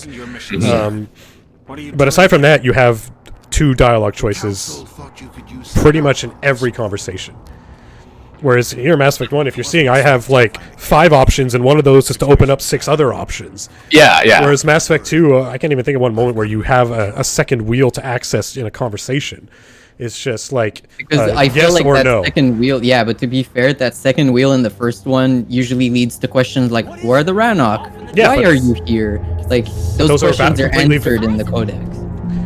Some of them, yeah, but not all of them. Like, why are you here? Like there's so many questions you want to ask characters, Like, okay, it doesn't have as many things, as it doesn't have to drop as much lore, but it's still like, and even if it is something that, if you want to ask someone about the Geth, and most of what they'll say is what you have in the codex entry, I still want to ask this person about the Geth because you get more insight into their character based off how they answer the question, what they tell you about them, and build your own character by the way you interact with those questions, and just seeing more dialogue of your character, and it's none of it's there. And again, aside from those specific ones we mentioned, there's no real significant choices you make at any point that aren't just good or bad, or yes or no, or option 1 or option 2, but option 2 is just option 1 hiding in a op 2 suit, like. You're okay now. And then when you start seeing the things that Louis managed to avoid, like, the Rachni Queen is completely irrelevant. Who my companion Jack being dead is completely irrelevant. And just other weird things like all of it completely irrelevant. Like the whole way things play out with Caden or Ashley, like their arc, how it ends. I still don't even understand why, it's like the whole attack on the Citadel by Cerberus. I was just like, what is happening? I don't even remember why. It was just significantly less companions. So all these things start popping up, and the new ones are just like dude bros and fucking thought girls. Like, this is great. This is what I want. James. Oh yeah. And you could feel it, like it was clearly pushing you towards one way of playing, which is why Louis had an agreeable experience, because it was the way he was playing. The 3 of us were working. And but despite all of that, we get to the end, and I'm like, all right, this is definitely the weakest of the bunch. But let's just see how this ends. Like, how are they going to tie it all together? And then you charge towards that beam, you get blasted by Harbinger, and Marauder Shields tries to save the franchise. Yeah, and then about 20 minutes later, my entire childhood in life is ruined. Yeah, you called me. Yeah. When it happened, and I called exactly the same thing, because I'm like, okay, fuck, I gotta beat it. So I go and I finish, and I think I chose Synthesis for my ending, and I went back and chose the other ones, and I just I had to go talk to my mother at the end of Mass Effect 3 because I was like, you read a book, it's really good, and then you get to the end, and it just shits the bed. Well, that's what just happened to me right now. Yeah. I also had to go talk to someone. I went to go talk to my brother. I was like, I know you don't play Mass Effect. So I'm like, but I gotta talk to someone. I gotta get this off my chest. Somebody needs to hear me. Yeah, and I remember, it was late at night when I beat it, and talked to Dan, and then that whole weekend I was just, violently depressed. I remember just sitting in the shower, just what? I can tell you what the weather was outside when I finished Mass Effect 3 because it scarred me so much that everything about that moment imprinted itself on my brain and just won't leave. It was a rainy afternoon, it was around 3:30, and then I walk outside trying to get some shelter from the rain just so I can tell my mother, that video game just shit on my life, I die. Send it over and I'll be on my way. And Hero brought up something interesting there about the Citadel coup. Apparently there was a bunch more information about it that was cut. Go Dina wanted to throw Hanar under the bus to help humanity. To council outvoted him, so he asked servers for help. Okay. And like, okay, that definitely is more interesting. It's a shame that they leave out. Cut it, yeah. You see, that's the kind of stuff you miss when you don't give people dialogue options. I feel like that's what I hear a lot about Mass Effect 3 is that a lot of the cut content, I'm like, that would have been good content. Yeah. Yeah. Yeah, someone made a bad choice. Like, I don't know who made those that. decisions, but Yeah, and yeah, then I was depressed for a few days. Severely depressed for a few days. I don't think I've ever not been depressed since that day. But severely depressed that day. Yeah, severely depressed since that day. Wait, don't shoot! I'm one of you. I'm human. And then the extended cut comes out, and you're like, oh yeah. Okay, it's a little better, but it's just a turd with perfume. Yeah, just kicking the dick more than anything. Yeah, and it was just. I'm sorry, I was hiding. Like, yeah, it's indescribable, like how much it affects you once it's done, and then you go through the stages of grief, and you're just like, I was so angry at first, like why did you do this? Yeah, I had to play Majora's Mask just to cope. Yeah, like it's one of those things, and I look at the Game of Thrones similarly. Like you have the runners of Mass Effect and the runners of Game of Thrones. You literally held in your hands the most, at the time, significant franchise in popular culture at the time. Yeah. And you have an opportunity to cement its legacy as something on the level of Star Wars or Star Trek or Lord of the Rings. And in doing so, you not only cement your franchise in that level, you cement yourselves as showrunners or game directors as, the creative minds behind this culturally defining experience, and then you just decide to ruin it. I don't understand. It's one thing if you have like some whatever game and you just kind of shit the bed on your sequel and you're just some low level B tier game, but like these are pop culture phenomenons. These are staples of our culture and society. I mean, at least Game of Thrones Mass Effect 1 and 2 might as well have been printing money. Like, yeah. There was no reason for such a failure, in my opinion. Yeah. Well, to them, maybe the people who are working on it, some of them don't think it's a failure, right? Like they're just like, no, it's everyone else who's wrong. The majority is wrong. I don't mean to be rude, but anyone, I'm sure the people who worked on it are proud of their work. Like it's not easy work, but you got to be able to take a step back and look at like the whole thing, Maybe I'm being mean, and I can agree with people who do like level design and all that stuff. But if the writers sit there and actually think they put something together that wasn't complete shit, then I like, how did you even get a job as a writer? Yeah. Especially looking at you guys on Game of Thrones, because holy shit, what the hell happened there? But even in Mass Effect, I get it. At least Mass Effect was a different writer, so you could say, okay, at least Casey Hudson we know is just a shit writer. But still, like, why would the people in charge of the company let it get like you had, like, you literally had everything in your hands. You had all the one power. job. You had one job. I need to know just how home run swing. The ball was coming. You had everything going right. You had one job, just swing. It is a lot of pressure, though. Like it's basically they're basically torn between either there's fan theories. They're like, okay, well, fans think this is going to happen. Do we give them exactly what they think is going to happen, or are we gonna give them something completely different and potentially ruin it? If what the fans are guessing at is what you had already written as the thing, you have to. George R. R. Martin actually answers this question like really well, because obviously there's a batillion fucking theories about his books and Game of Thrones, and he's like, if you're adjusting your plot twist or changing your story progression because some group of fans on Reddit guessed it, then you are a terrible writer and should not be writing it. Yeah, because if anything, the fact that people could see it coming means that everything you foreshadowed to this point was effective. Yeah, like exactly what it had. It's not a bad thing that everybody knew who John's parents were well before it was revealed. Like people reading the books have known and it hasn't been confirmed in the books yet, but people before the show even was made, people knew who his parents were, and it would be so bad for them for George if he was just like, I'm gonna change that because everybody guessed it. It's like no, it's bad. It's like what they did in the show. Like everyone guessed that John was going to kill the Night King. So they're like, no, we got to change that because we don't want people to know what's coming. But then it just doesn't make any sense, and you completely rob the character of his entire arc.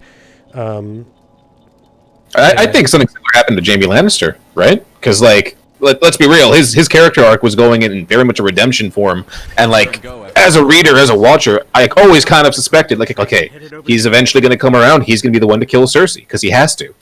I feel like that was their goal, but yeah, exactly like you said, they wanted to be like those cool writers who like, oh, I'm going to subvert everyone's expectation, which is exactly what we're seeing in, like, you know, the recent backlash for the new Star Wars movies and whatnot. Like, they're too concerned with being like, oh, surprising and original, that they're shooting themselves narratively in the foot, just because they have fans who can pick things apart, you know? It's funny you should say that. I find that the first of the Star Wars trilogy, the new trilogy, The Force Awakens, was pretty much just exactly what we expected, though. I thought it was just a New Hope. I thought they just copied that. There was no originality to that, in my opinion, at least. Like, it was very much just a safe it was episode 4, like, 2.0, basically, you know? Refresh with the characters. But that being said, I mean, it's not even necessarily a bad thing to do that, because people like things because they like them. And just feel comfortable to see something familiar. Just to answer Hero, because he did bring up a good point that Mac Walters is also involved, but shit on Casey Hudson because he was the director of the project, and he was in that writer's room with Mac coming up with that ending. And Mac was the other guy who wrote alongside Drew in Mass Effect 2. Okay. But otherwise, yeah, Hero, you're everything you say is right, but Casey did have a huge role in it. He's still involved. Like, he still was a person who decided at the end of the day, like, yeah, let's keep that. No, maybe not that. Like, he's still deeply involved, and if I don't think I'm not trying to say that Casey Hudson is bad or anything, but like his judgment calls may have resulted in worse things. I don't know exactly which judgment calls he himself made, to be fair. So I don't know which things he specifically did that caused things to be worse or better. But he was technically responsible for a lot of narrative decisions, but by just being a judge and jury. They shot anything that moved. It was a massacre. And executioner in retrospect. Take the cargo train. That's where the other Turian went. So anyone else want to talk about Mass Effect 3? I mean, Mass Effect 3's beginning was better than the ending, and that's like it's funny because if you look at a franchise like Mass Effect and what they tried to do, it's basically two funnels, one opening in Mass Effect 1 because they create the universe, then you get Mass Effect 2 that's just basically flattening up a little bit, and then Mass Effect 3 was supposed to reel it all in into this like final moment kind of thing, right? It was supposed to be the closing funnel that led us to Resolve. And quite similarly to that formula, Mass Effect 1 only got better as you played. Mass Effect 2 was was as good as it was gonna be for its entire duration because it started strong and finished strong. And then you get to Mass Effect 3, and the more you go, the more you start to see where it's lacking. And by the time you get to Resolve, you really just want out. Yeah. I really just want out, and that's disappointing because I had I got the chance of playing all of those games back to back without having to suffer the wait, without having to let my expectations grow. I had the luxury of just going right into it, and I was still absolutely floored at how bad Mass Effect 3 managed to close what was a home run swing. What should have been a home run swing. Yeah. I'm still in disbelief. Yeah. And yet, you know, the ending they had on paper beforehand was way better than what they came up with. I know, which is why I'm in such a bizarre position of like, what went wrong here? Like, you had something on paper that all you had to do was expand upon a little bit and it would have been fine. And I know fine is not necessarily what you want to shoot for, but in context, fine would have been better than what we got. Oh yeah. Literally anything would have been better than what we got. I'm not even saying it had to be the dark energy. No. It can't. For me, it can't be worse. Damn. I promise. Tell how. Oh, believe me, I can give you a few. Okay, one. I can tell you how. Mass Effect Andromeda. Okay. And Okay, I fair like that point. game, and I kind of like that game, but Yeah, you were for it. Yeah, I was gonna say I thought you were gonna sit here and start defending it when we get to that point, but I guess we were right all along. It is shit. Yeah, go on. No, I just think that like one, they could have not given you any choice at the end, which not that there was really a lot of choice to be made, but I mean, That's like, exactly what they did. no, but I mean like even less, like just none. Like you Honestly, don't even get to no pick choice. I'd rather not pick than be treated like an idiot and given that choice. Fine, fair enough. Also, they could have just not. Like their choice could have not concluded the Reapers. Like your choice could have maybe like cut off after, you know, like you're like, okay, I press destroy or something, and then you don't know what happens. Like I think I would have been more satisfied. Oh, yeah, kind of like Mother 3 kind of scenario, where like they don't write an ending, it's just kind of left up to the player's imagination. I don't know what happens at the end of Mother 3, but that... It's okay, I beat it, I don't know either, so... Okay, well, there you go. That's one of those scenarios. Yes, then that's it. I don't know. But, I don't know that no that's conclusion. much worse. No conclusion you think is not worse than, it's better? You think it's not I'll tell you, anything? let me put it to you like this. Mass Effect 3 hurts me a lot more than Half-Life does. Damn. Okay. Half-Life is as unconcluded as can be as far as franchises that I love go. And I think that at least cliffhanger 13 years ago. So yeah. But Half-Life at least I find, like, yeah, I'm thinking the end of episode 2. It's like at least like it ends on a specific note. It's a cliffhanger, but it's not like, I feel like it's not that much of a cliffhanger because like it's not like the villain is about to, like, I don't know if should I spoil episode 2? Is anyone? I mean, it's very. I think you'll be okay. yeah. Okay, so the fact that well now I'm blanking on his name for some reason, but Alex's dad. Amen? No, Alex's dad who gets killed at the end. Yeah, he gets brain sucked out or something. I forget his name. Why? Eli. Eli. Thank you, Jesus. So when Eli dies, like the thing that killed him is there, and Alex is holding him and crying, and then it leaves. If it had been like just about to kill him, and then the screen cuts to black, I would have been a lot more annoyed. I think it's just like it was the conclusion of a chapter. Episode 2 is like it feels like the conclusion of a chapter, but I know that there will be more one day. Right. But whereas Mass Effect, if it had ended right before you like get to deal with the Reapers, it would have felt but then unsatisfying. It would also have created the implication that there will be more one day. I mean, they to an extent they kind of did do this. If you choose the destroy ending and you have like I think a galactic readiness of 100% or whatever, there is this little half scene where it zooms in through the rubble, it shows Shepard's chest, and then that was the end of the whole thing. So they already kind of like, you know, pooped on us in that sense. But I agree. I feel like maybe leaving we are getting another Mass Effect. Yeah, we are getting another Mass Effect. Yeah, exactly. I don't know. I don't think there was ever a right ending to a game like this. Obviously, what they did was wrong. I mean, that no one's arguing that. Kid diddlers, goddamn. Yeah, right. Those fucking diddly bastards.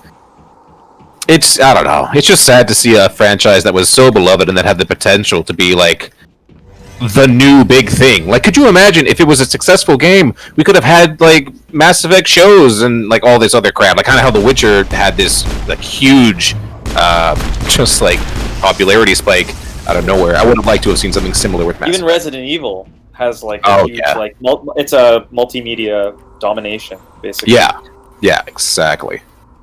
Or Halo. Pokemon, yeah, exactly. Those are like the multimedia video games that turn into like multimedia titans. Pokemon is like the biggest franchise actively right now. Yeah, and it probably will remain there for quite some time. Forever. Yeah. The way I see it for my living life, I don't think Pokemon's going out of style anytime soon. Nah. No, they have a winning formula and they just kind of run with it. Whereas, but that's like it's the target audience will always be refreshed. There's always going to be new children who are going to be interested in that exact formula. Whereas, and you'll never be able to take the nostalgia away from people like me and other old folks that have been playing since they were 8. Yeah, exactly. Yeah, everyone. Like the thing is, they can always like remaster or remake an original Pokemon game, and people will be like, "Holy shit!" Like if they make like everyone's dream Pokemon game ever will be. Well, apparently it's coming soon. At least my dream Pokemon. That's what they say. Yeah. Arceus. Yeah. Yeah. If what they say they did is what they did, I'm hyped. But again, I'm wary of hype, so like... You should be, as you definitely should be, always. Yeah, exactly. Yeah. God damn. So yeah. Oh, here I got a little point. If you got nothing else. Yeah. Okay, so obviously, yeah, Mass Effect it's coming out again. They're coming out with a remake. They're all going to be re-released in HD and whatnot. There's going to be a resurgence of popularity. Some editorial changes. Like Hero brought up, and I mentioned this to you guys a few weeks ago, that tease by Henry Cavill about doing a Mass Effect project. Someone's working on it. Yeah.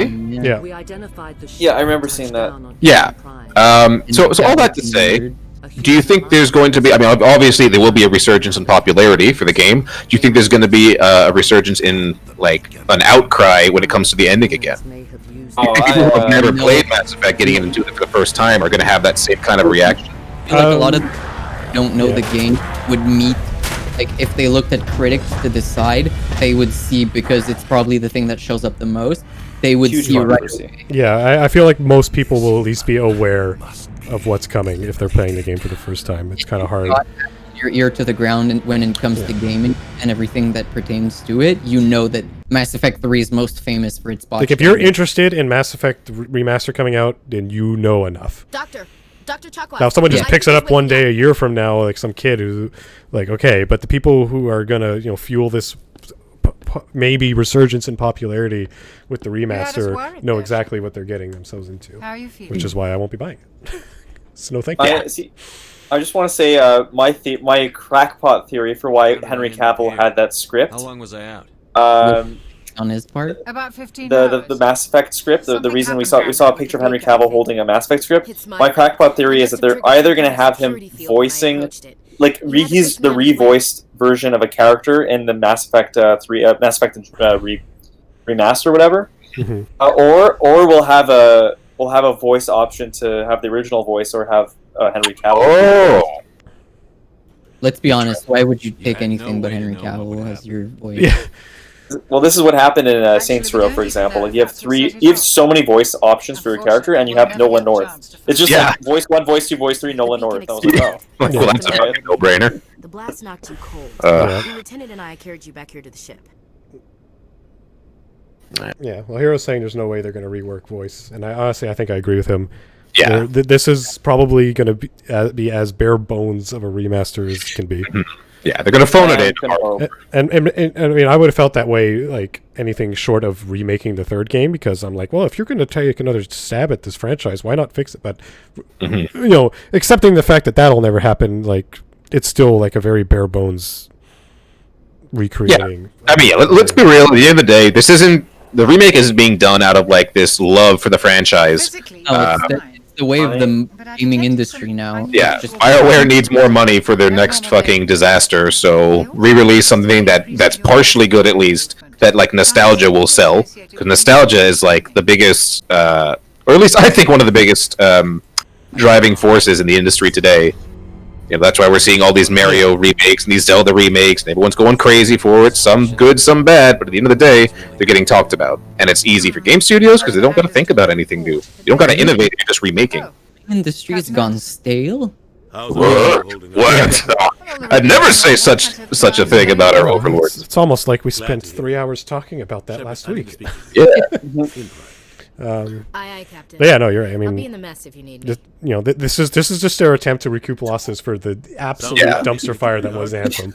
Yeah.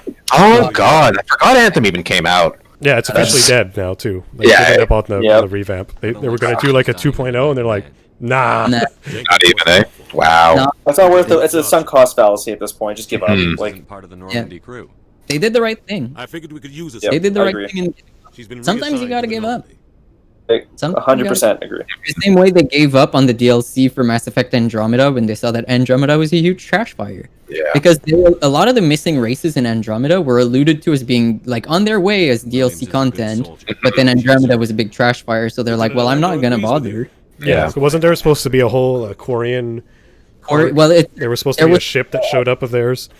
There was the human, the Asari, and Garrus's people, the Turian. And then there was a fourth arc that was supposed to be like all of the others. And because that arc had to prepare for so many different ecosystems and so many different biologies, it took longer to depart, which is why it got there after, kind of thing. Yeah. But traveling faster than light at this point, it doesn't matter when it was done because it's going to show up. Nobody could have predicted. After. You're getting launched across the galaxy at like light speeds. You know?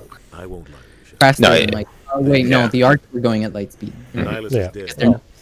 The beacon was destroyed. I guess we're now in our Andromeda part of this discussion that isn't nearly as structured as we hoped, but well, yeah. No, it's honestly fine. Like I figured, it's hard to do what we're, we'll have to like try different topics and such, but it's hard to stop ourselves when we get going. So let's keep going. Andromeda. As average, we are passionate, but yeah, Andromeda. I mean, how about we'll let those that for whatever reason decided to play it go first. Andromeda, because I had hope that the bad critiques was just the gaming reviewers being kind of jaded at how bad Mass Effect 3 had been, kind of riding the wave of everybody speaking negatively on Mass Effect. And I thought that this was made in an effort to kind of like not make the game look bad, but at least if the game was good, then expectations would have been subverted, kind of thing. They were kind of playing reverse psychology on us, and it really didn't work because the game really didn't hit all the key spots it had to. I think they revamped a lot of elements of gameplay, and it felt very dynamic, and it was interesting to play. But gameplay. It did basically a 180 as to what was his strength before, where before the narrative was stronger and the gameplay was kind of and flipped it on its head where the gameplay was really dynamic, which is why the multiplayer was a lot of fun. But the main story and everything around it was very kind of bland, kind of meh. I still enjoyed it. Play it to the end once. I don't know if that's saying a lot about a game, but I mean... Well, I didn't make it to the end, so... You're the only one here who's done it, so I guess it says something. Dan brushed up on it earlier. It was sunk cost fallacy. I had spent too long getting too far to say that I could just bail on it now. Yeah, but I wanted to. It's like the worst feeling though when you're like pushing yourself to beat a game just because you feel like you have to, or you've come too far, but you don't actually really want to. Well, I've been there. For as neglected as the story was, the ending was alright. Like it didn't make the game better, but it didn't make it worse either. So, in terms of sealing the deal, Andromeda at least had that okay, story resolved in like in a somewhat satisfying way that I'm not going to be sour about the next morning. But did it make me want to play the DLC? No, not at all. And it never. No. Okay. There was supposed to be. On launch, so at the time there could have been. No, there definitely was planned. Like the whole Korean arc was a planned DLC that they axed after they realized no one wanted to play. You'll find a bunch of communications that allude to DLC coming. Like it's definitely like it was obviously part of the plan, and then they just bailed on it because they shit the bed and it was just too late. I have to say I am a little bit bothered that they took that as an excuse to axe Montreal's studio. Yeah. They're like, fine, you guys didn't like Andromeda, well, here's what we'll do. And it's like, no, that's not the solution. That wasn't the problem. It wasn't like these people. Yeah, it's not the developers' fault for the most part. Let's be real. They do what they're paid to do, and what they're paid to do is to listen to the producers, and the producers are the ones who are ultimately making the shots. So I can never go and blame the developers. In a context, they took a lot of heat too. Mm-hmm. In a context like a video game, like you have teams of like hundreds of people working on something. So ultimately, if the end result is bad, then that means direction was bad. Yeah. That means leadership positions weren't doing their jobs, and that means that whoever's job it was to quality check all of this was sleeping on the wheel. Yeah. Like ultimately, this is all a flaw of the management. 100%. Yeah. And it's sad because also I would have loved to have worked at BioWare Montreal, so I'm really disappointed that that's pretty much not going to happen anymore. But I just think that it's a shame because like you said, Louis, it was definitely a management problem, and that problem I don't think has been resolved. So whatever comes out, it could still face the issues that Andromeda had. Am I stuck? I might be stuck. What do you mean? Are you? Yeah, you look stuck, man. Outside. You're How outside did of, you get yourself? Oh, yeah, you're not supposed to. Be. I was just walking down here, and I just, like a bowling ball, hopped off, and now come I'm on. stuck You're in the here. gutters. Even Hero's like, what the fuck is this? I can still open the door, but you can't talk to anyone, eh? You can't like pull yourself away. here, there's maybe. Did you just like hard lock yourself or soft lock yourself again? Yeah. Wait, Hold you on. can't. Hey, Like a... damn it! Oh, no way. No. Hey, you've examined it. Yeah. Good experience. Oh, nope. I mean, it looks like I should be, but Oh, wait, oh! Oh, no. Oh my god. You're like right there. I know it's just like a whole visible wall here, and I can't jump in this game, so. No, you don't have the console enabled, so you can't just like no clip your way through. His face says it all. That guy. What have you done? Oh man. Do you have a save at some point? Hopefully. Yeah, I mean, it doesn't matter. I'm not too worried about this save file. This is just. No, I know. This is just funny. Yeah, but I probably do have a quick saves, an auto save. Yeah. Oh, that was just a few minutes ago. Let's. Not so horrific. Yeah. All right. So yeah, I can't talk too much about Andromeda because I haven't played enough of it to really have a full opinion. My experience was that I bought the game with a lot of caution. I played like the first 5 minutes. I made my character who looked awful. I got to the opening cutscene where I could see my character creation, and the game froze and crashed. And I uninstalled it. I certainly had a bit of a baby moment. I'll say that much. That's as far as you got. Wait, is that it? Like, was it done after that? That was the end. I uninstalled after that. How it crashed. No way. It crashed, and I'm like, you know what? I never want to touch this again. I already had a bad taste in my mouth from the reviews and everything that I've seen, and then it crashed, and I gave up on it. Yeah. Well, you got further than I did. I never gave it. You just my didn't money. buy it. Nope. I was in denial pretty hard, I think. Yeah. Yeah. Well, I remember because we talked about it a lot, and you were very much on the side of no, it can be good and all this stuff. And I remember sending you articles and stuff talking about the game before it came out and all the shortcomings it was going to have, and like because there was an article at one point that talked about like, here's all the new races, and it's just one in two forms. And Jacob, bot race. Jacob, my ex-girlfriend was working on it. I was like. Definitely at that time, I was like, I trust her. She's telling me it's gonna be great. I'm like, yeah, it's gonna be great. And the truth comes out. Well, yeah. Well, I mean, I wasn't like ready to believe that. I wasn't gonna be like, no, sorry, it's gonna be shit. Like, yeah, sorry, honey. I was like, no, it's got a chance. And I remember you saying the one thing you said that was to this day I think about because of how right you were about one thing. You told me you're like, I feel like it's gonna end up like Fallout 4. I was just about to bring that up. Yeah, and it is exactly the same issue that Fallout 4 has. Whatever Andromeda has that's not great, like the problem that Andromeda has is the same exact problem. Yeah, it followed the exact same. It was the exact same like development plan basically that they used for Fallout 4. You know, focus on our weaknesses, disregard our strengths, and put out shit. Or at least decent game that is shit relative to its franchise. And yeah, I just saw, like, I'm just like, history is repeating itself here. This is Fallout 4 all over again. And it was. And, although even worse, at least, you know, the facial animations. But yeah, it was... And... Yeah, it's like what Louis was saying too with the shift from the narrative to the gameplay. It's the exact same thing Fallout did. Outrage. You know, it's like, let's just make the guns shoot a bit better and make a crappy story with no choice or way to interact with it. Yeah, I mean, that's why I didn't, ever buy it, because, I saw the signs, and then once the reviews came out, I was like, okay, even if it's not as bad as the rap it was getting because of the facial animations that, honestly, were just maybe a little bit worse than the ones I'm looking at right now.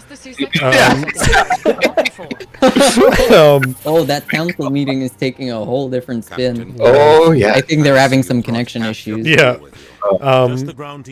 So yeah, and it's just like I knew it was not going to be what I would want or expect from a Mass Effect game, and it wasn't. So there we go.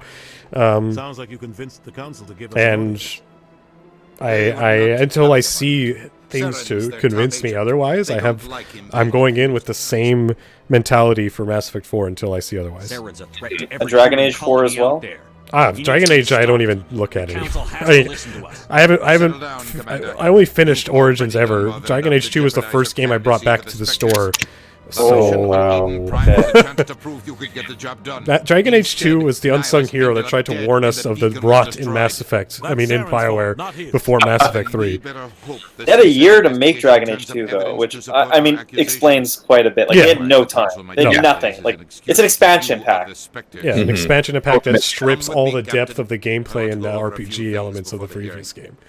Shepard, you and the others can meet us at the Citadel Tower, top level. Yeah, it's sure you have clearance. It's a shame, I wish I didn't have to already have such a negative thought on a game that has only just been announced and slightly teased in Mass Effect 4. But how can I think otherwise? Yeah, This is like a nitpick more than anything. But since Mass Effect 2, they've shown a gradual degression of RPG elements in their games. Mass Effect 2, not a big deal because it had other stuff, but I'm mainly referring to like item customization and builds and stuff. So they've gradually been heading in the wrong direction. They fully embraced that wrong direction with Andromeda by focusing on the gameplay. So why would I think for a second that they're gonna try to change that? I'm just gonna counter argument one thing real quick because it kind of I'm not gonna say it rubs me the wrong way, but maybe a little bit. I don't think focusing on gameplay was a bad idea, considering how bad they had dealt with the narrative of Mass Effect 3. But they needed something better than what we got. Sure, but like the only chance for Andromeda to have been like a success with the fandom or something that would have redeemed the franchise was the narrative. Probably. I think you're right. No one, and I mean like no one goes into Mass Effect thinking, man, I can't wait to shoot these guns, as opposed to, man, I can't wait to kill Reapers, or explore this universe. Save the world. No one plays Mass Effect for the combat. If it's good, all the better. But no one plays Mass Effect for the combat unless you're just like, a hardcore Mass Effect 3 multiplayer it's player. got interesting aspects. Like if you're used to playing traditional shooters, it's definitely got some interesting aspect with like the biotic and the engineering interactions, and like it's got good things going for it in gameplay. But it's like taking a franchise like Skyrim, evacuating all the story elements to focus on gameplay, and then you're like, what are you left with but a hollow shell of what could have been? Yeah, you're missing a really important, like, imperative piece of the puzzle. It's like if Skyrim, if you took out the gameplay of Skyrim and replaced it with like much more intense gameplay, like Dark Souls, which I know wouldn't work exactly the same way. No, but I know what you're saying. But erased all the text, all the lore. Like, you're like, okay, great gameplay, but in what world? At what cost? Like, what soul of it? Point? Yeah, exactly. Yeah. Oh my god! Look at this. Is that a keeper? Is that a pro? No, look at those teeth. Oh, baby. She's got a serious. You're the one British. Sorry. Yeah, sorry. Try to look like with the ideal. Guys, to that race. I like it without jaws, I guess. Got a very Nigel Thornberry look about her. Hey, her too. I guess it's just a. Sorry thing. Oh my god. Shepard's got some weird kinks. Oh, baby. Oh no. Oh, show me what else you can do with that. Am I watching? You know who I am? That's just a rip. All right. You know who I am. So we are getting close to 5:30. So I was thinking if we want to do one last little, like if there's anything anyone wants to say, just overall, like closing statements on Mass Effect, on its past, its present, and its future. Just anything you want to say that hasn't been said or you want to repeat. Now is the time. And we'll kind of conclude. Okay. My first hot take for your closing statement is Tally best waifu, because that's something we didn't address at all. It's the waifu potential of a lot of characters. Yeah.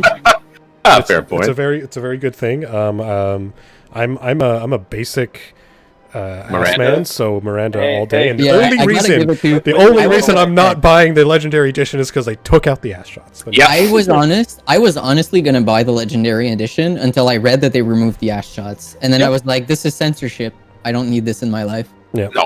Not for a remaster. Between that and not having all the fucking like DLC, I'm all for the idea of a remaster that tries to reimagine the story that was told, because it's not just rehashing, like it's not just pre-chewed content, but that decision specifically and the way it was presented to the people really just feels like it was just catering to the insecure masses that don't have a fine ass. And I'm like, bro, she's a video game girl. If you're getting jealous of a video game girl's ass, you got issues to work on that go beyond the gaming industry. And a couple things, like one, hardly the worst example of it. I mean, Nier Automata, let's go. Yeah, right. Come on. Second, it's like, okay, maybe you think, okay, it's an excuse to show ass shots, but it is kind of a way to frame her character and her story, because she is literally built to be perfect. She's engineered to be the perfect woman. You're supposed to be drawn into it because that's her thing, and then when you talk to her, you learn how she feels about the fact that she's like this. You know, like it's the whole arc of her character.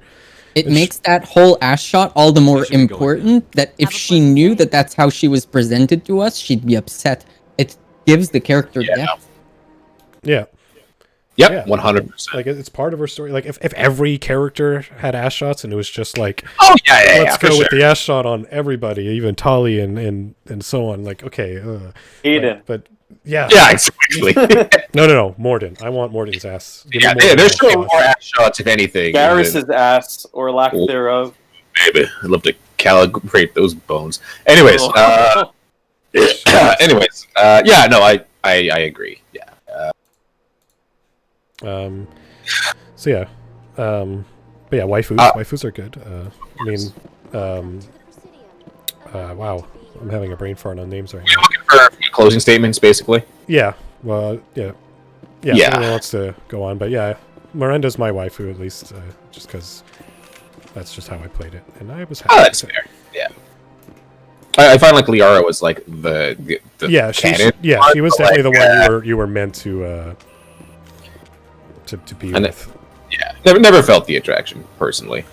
Definitely, Miranda like pretty much all the way. Jack was pretty good in Mass Effect 2. Certainly a bit. What got me going the most about Tali was the mystery behind what was behind that mask. Yeah. I was desperate to find a way. Turns out the answer was a Google stock image. I felt proud to have seen it, but I was like, "Come on, guy!" It's like, just give us like the actress's face and like throw some blue makeup on it or something. You know, anything. Yeah, but if we had more times, I would go into a full waifu companion discussion. But oh man, we can keep that for another week. Yeah, we can do that another time. Waifus I want to bring up too, but like we'll get to that another time. But yeah, all right. So too bad Valentine's Day is a few months behind us, because that could have been a talk for the that's right, eh? Louis, was there any other closing statements you wanted to make, or you just wanted to stand your waifu? What else is there in matters of closing statement? I mean, I still believe in Mass Effect. I still think good things can come of it. I'm hopeful for the future, as bad as Andromeda was, and as sad as it is that the team that made Mass Effect great is no longer working on it. I still think that there's people who love the franchise would be perfectly capable of producing more great Mass Effect games. I wish I could say that Mass Effect, the future of Mass Effect was born in Montreal. Sadly, it's not the case. No. But aside from this, no, I think we went around the question of why Mass Effect 3 was bad and why Mass Effect 1 and 2 were best just holding hands together and just racing for the inevitable end. Yeah. I kind of along the same lines. Like, obviously, the Mass Effect story has a huge impact on my life. Like the fact that we're still talking about it, that we get so passionate about not only our favorite games, but like what has hurt us the most about it. Clearly, it's a franchise that has a lot of love with the fans. I'd like to see that love revitalized. I just think it's going to take a lot of work, and I don't know if in like the current climate of everything that we're going to get to see that. I have hopes for Mass Effect 4, but I definitely will not be picking it up day one. I still would. I would pick up a Mass Effect, like, other than the Legendary remasters, because those I'm gonna wait for a sale, whatever. Right. If a new Mass Effect game was announced, I still might be tempted to get it early on, because like I said, I'm still hopeful for the future. And the best way for me to show this to the creators or to the holders of the franchise or whatever is to say that, like, look, I'm still watching, I'm still willing to try your shit, but like, watch out, because I might not like feel bad for doing this, but at some point I will, and if that point comes, they won't have what they need to keep buying me back. Yeah. Yeah, that's fair. Julian? And then I'll honestly, I'm with Louis about as a hopeful, and I know that I am the minority here.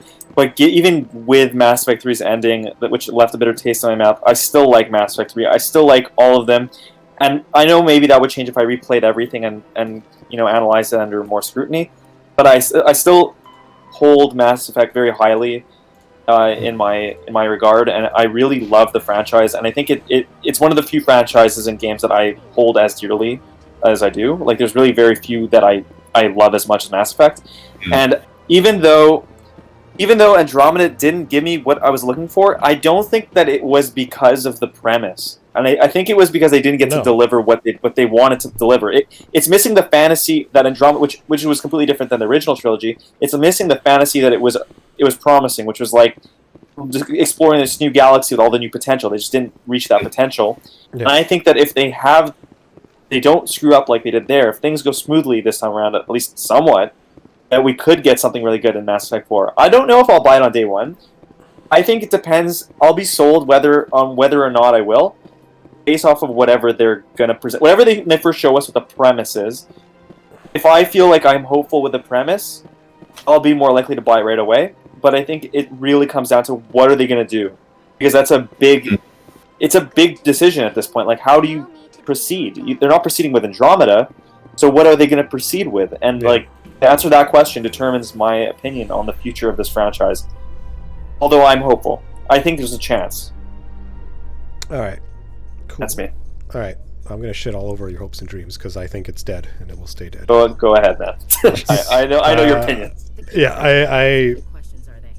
I don't... I mean, first of all, I don't even think they have, like, the people to do it anymore, like, at the highest levels or whatever, and I don't even think they want to do it anymore. I don't think the people, unfortunately, who make the decisions, as we were talking about, not the developers, the producers, they're going to go into this game not thinking, all right, how do we redeem the franchise? They're going to be like, no, how do we sucker these people out of more of their money? What can we do to make what we did with Andromeda a little more appealing without actually being much better? And I think that's what we're going to get. We're going to get another half-assed, half-baked, cash grab, combat-focused. Honestly, maybe a bold prediction, it won't even pretend to be an RPG anymore. You think it's just going to be an action game? Yeah, like an action. It's going to pull a Cyberpunk and swap the description of the game halfway through development. Yeah, like, actually, we're just going to be a third. We're just Gears of War now.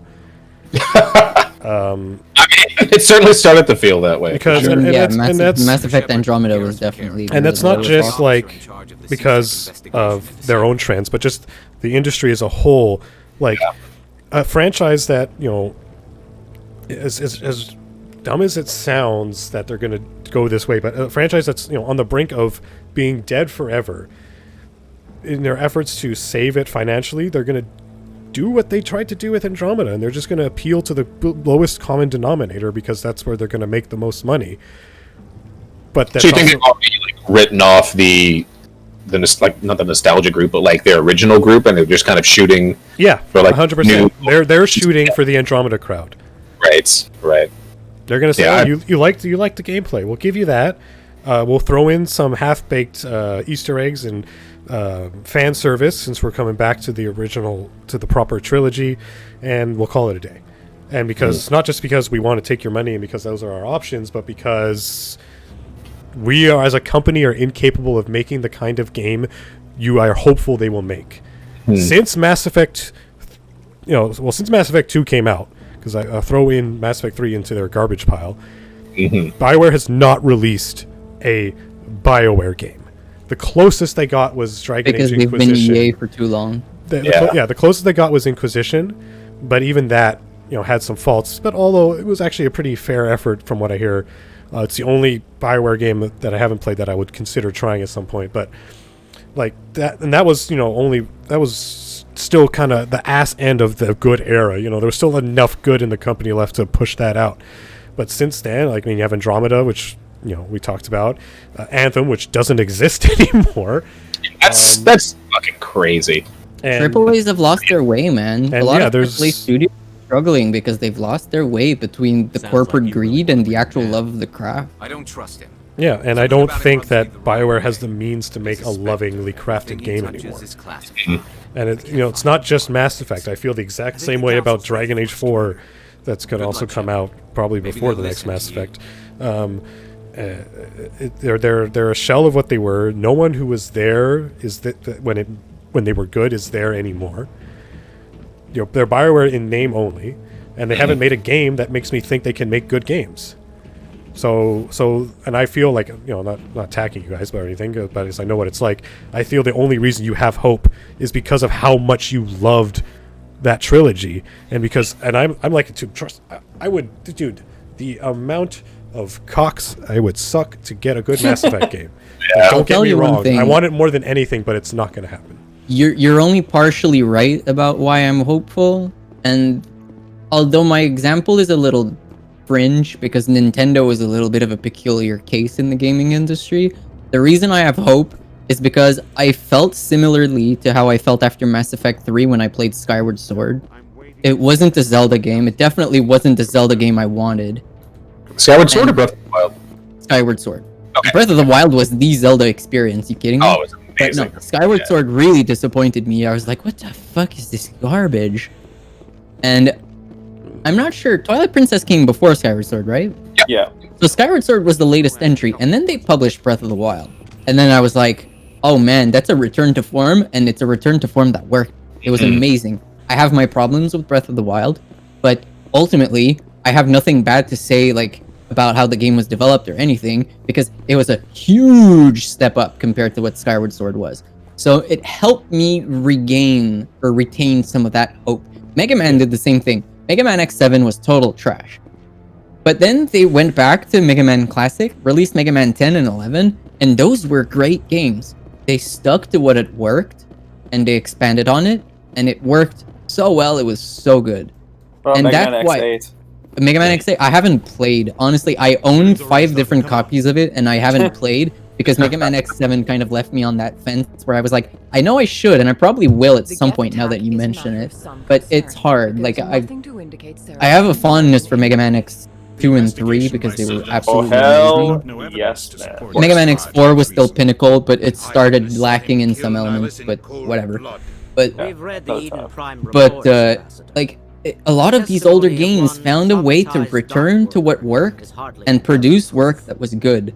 But again, Nintendo is a weird fringe case because the way Nintendo operates as a business and as a developer is so foreign, without wanting to make the obvious reference to the fact that they're the only Japanese developers still actively in the game, I feel like. Because even Square's quality has been going downhill pretty fast. Yeah. So I want to stay hopeful because otherwise what do I have? I have Nintendo to look forward to for the rest of my gaming career. And indie gaming, please, I love Loop Hero. I love a lot of indie games that have been published. But if I can't get myself to buy a AAA game on any of my systems but a Nintendo, then why am I building these surreal PCs? Why am I buying PS5 and all of these other games? If to play remakes of Demon's Soul and ultimately Bloodborne, because who am I kidding? A remake of Bloodborne is coming. Oh yeah, you think so? Remake already at some point, probably. Please. They remade Demon's Souls, which no one was asking for, and everybody's asking for Bloodborne. Come on. Oh, people were asking for a remake of Demon's Souls. Yeah. A lot of people. Yeah, but people have been asking for a remake of Bloodborne when Bloodborne launched. So people want a port of Bloodborne. That's what they want. Fuck. Yeah. Or at least give us a PS5 patch. That's all I'm hoping for. Is that they patch it. Or even just a patch because it works fine on PS. There's a fan-made patch that works fine on PS4 Pro. Yeah, I'm hoping they just even steal the code because I'm waiting to play Bloodborne because I feel like they're gonna do that. Same with Horizon. They haven't patched. They've patched God of War. Patched Days Gone. They patched all these. I'm just waiting for those. But that's off topic. But all right. to kind of, I just want to I just want to say, like, in regard to what you said about Skyward Sword and stuff. I mean, correct me if I'm wrong, because I don't know, but I would imagine the Skyward Sword was hardly the catastrophic mental health crisis that Mass Effect 3 was, right? Nothing is ever going to be. I had already lived Mass Effect 3 when I played Skyward Sword, so nothing was going to be that. And on top of that, like, no, the thing with Skyward Sword is that it was more insidious because it was like every step you took was that little killing blow to your heart kind of thing. Yeah. It was like slow, like needles on every inch of your skin. Mass Effect 3 felt like taking a dagger and just plunging it into your heart and just rotating for the fuck of it. Yeah. Skyward Sword was very much like, I'm gonna put a needle behind your neck here, I'm gonna put one on your temple here, I'm gonna put one on your hand just for the fuck. And by the end, you're like covered in pins and needles, and you even wonder why you played for so long. Which is funny because there's a huge theme of pins and needles in Skyward Sword when you get to the end and demise and all of that stuff. So like, the analogy is just perfect. But yeah, Skyward Sword was disappointing. Like every step you took was a little more disappointing. So it's a different burn, but a similar. And at least you know, I guess the one difference that for me will be when I fall back on until they do otherwise is Nintendo's released some bangers of games since Skyward Sword, and not just Breath of the Wild. No, but like I was saying, BioWare has not. Mario Odyssey was a gem. Not even close, right? So. Oh, holy shit! Yeah. So with Nintendo, at least you probably didn't have to wait very long to be reassured that okay, they did something a little. I didn't have to wait at all. Like at the point where I played Skyward Sword, it was an old game already, so I you had knew. to move on to something else. But here it's like, and that was probably more like a bump in the road. Whereas Mass Effect, they drove off the cliff and then had an opportunity to pull themselves out of it, but then kept going. You know. Yeah. It crashed and burned, and then it's just barrel rolling down an infinite hill like Sisyphus's rock or whatever. Yeah. I have a contact in CSEC. That was a cool chat. Yeah, I think that about wraps up our and thank you to Herobrine for showing us. Yeah, oh my god. Like real actual like sideline part of the podcast. Yeah, like, obviously. I'd love to see more of that. Thank you for this Anderson face I'm looking at right now. Oh, yes. This has to be your thumbnail for YouTube, Jacob. Yeah, I will find one of these and I will make it work. Good. And also just credit to Hero for being here for the entire 3.5 hours. Yeah. Like seriously, dude. Thanks. It out to the Appreciate end. If you got nothing going on, most Mondays around 2, we tend to do stuff like this. We'll talk a lot of shit about a lot of stuff, and we'll usually have some kind of footage. So that's what's I'll always be playing something. So swing on by whenever. Bring your friends. If you want to ridicule us in front of your friends. Remember to like and subscribe if you're watching on YouTube. Always very important. It helps us with the algorithm. Yep. Can't stress this enough. Smash that bell. I'll be over in the ambassador's Anyways. office if you need anything All right. else. Just gonna finish this dialogue and then. All right. Cool. All right, that was fun. I gotta go, but let's do this again next week. Oh yeah, that was good.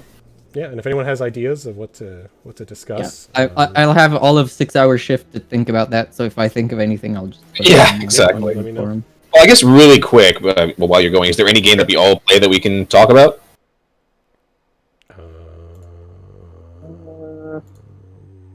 I mean, besides Dark Souls, obviously. Besides Dark Souls, besides Cyberpunk. Well, I mean, a lot of us have been playing Valheim. True. Well, half. Well, we can talk about how games like Valheim are becoming like a bit of the norm. I don't want to call it the norm, but there's definitely a huge interest for them. Like these Minecraft, like it started with Minecraft and then the world just went boom. Yeah. But yeah, we could do something like that, or I'm trying to think of another game. Maybe we can have a talk about like more specifically like console and the console industry, and like is there still a space for console in modern gaming? That's a discussion. Like what is this? I made a video about that at the beginning of the last generation, saying it was going to be the last generation. Which exactly. Wrong, but in my opinion, PS5 and Xbox Series S is the last generation. Nintendo's always going to do its thing, but like in terms of these like Westerners consoles, like I think it's over. Yeah. Anyways, gotta go. So see ya. See you, Cheers. Herobrine. I'm gonna end the stream. Bye.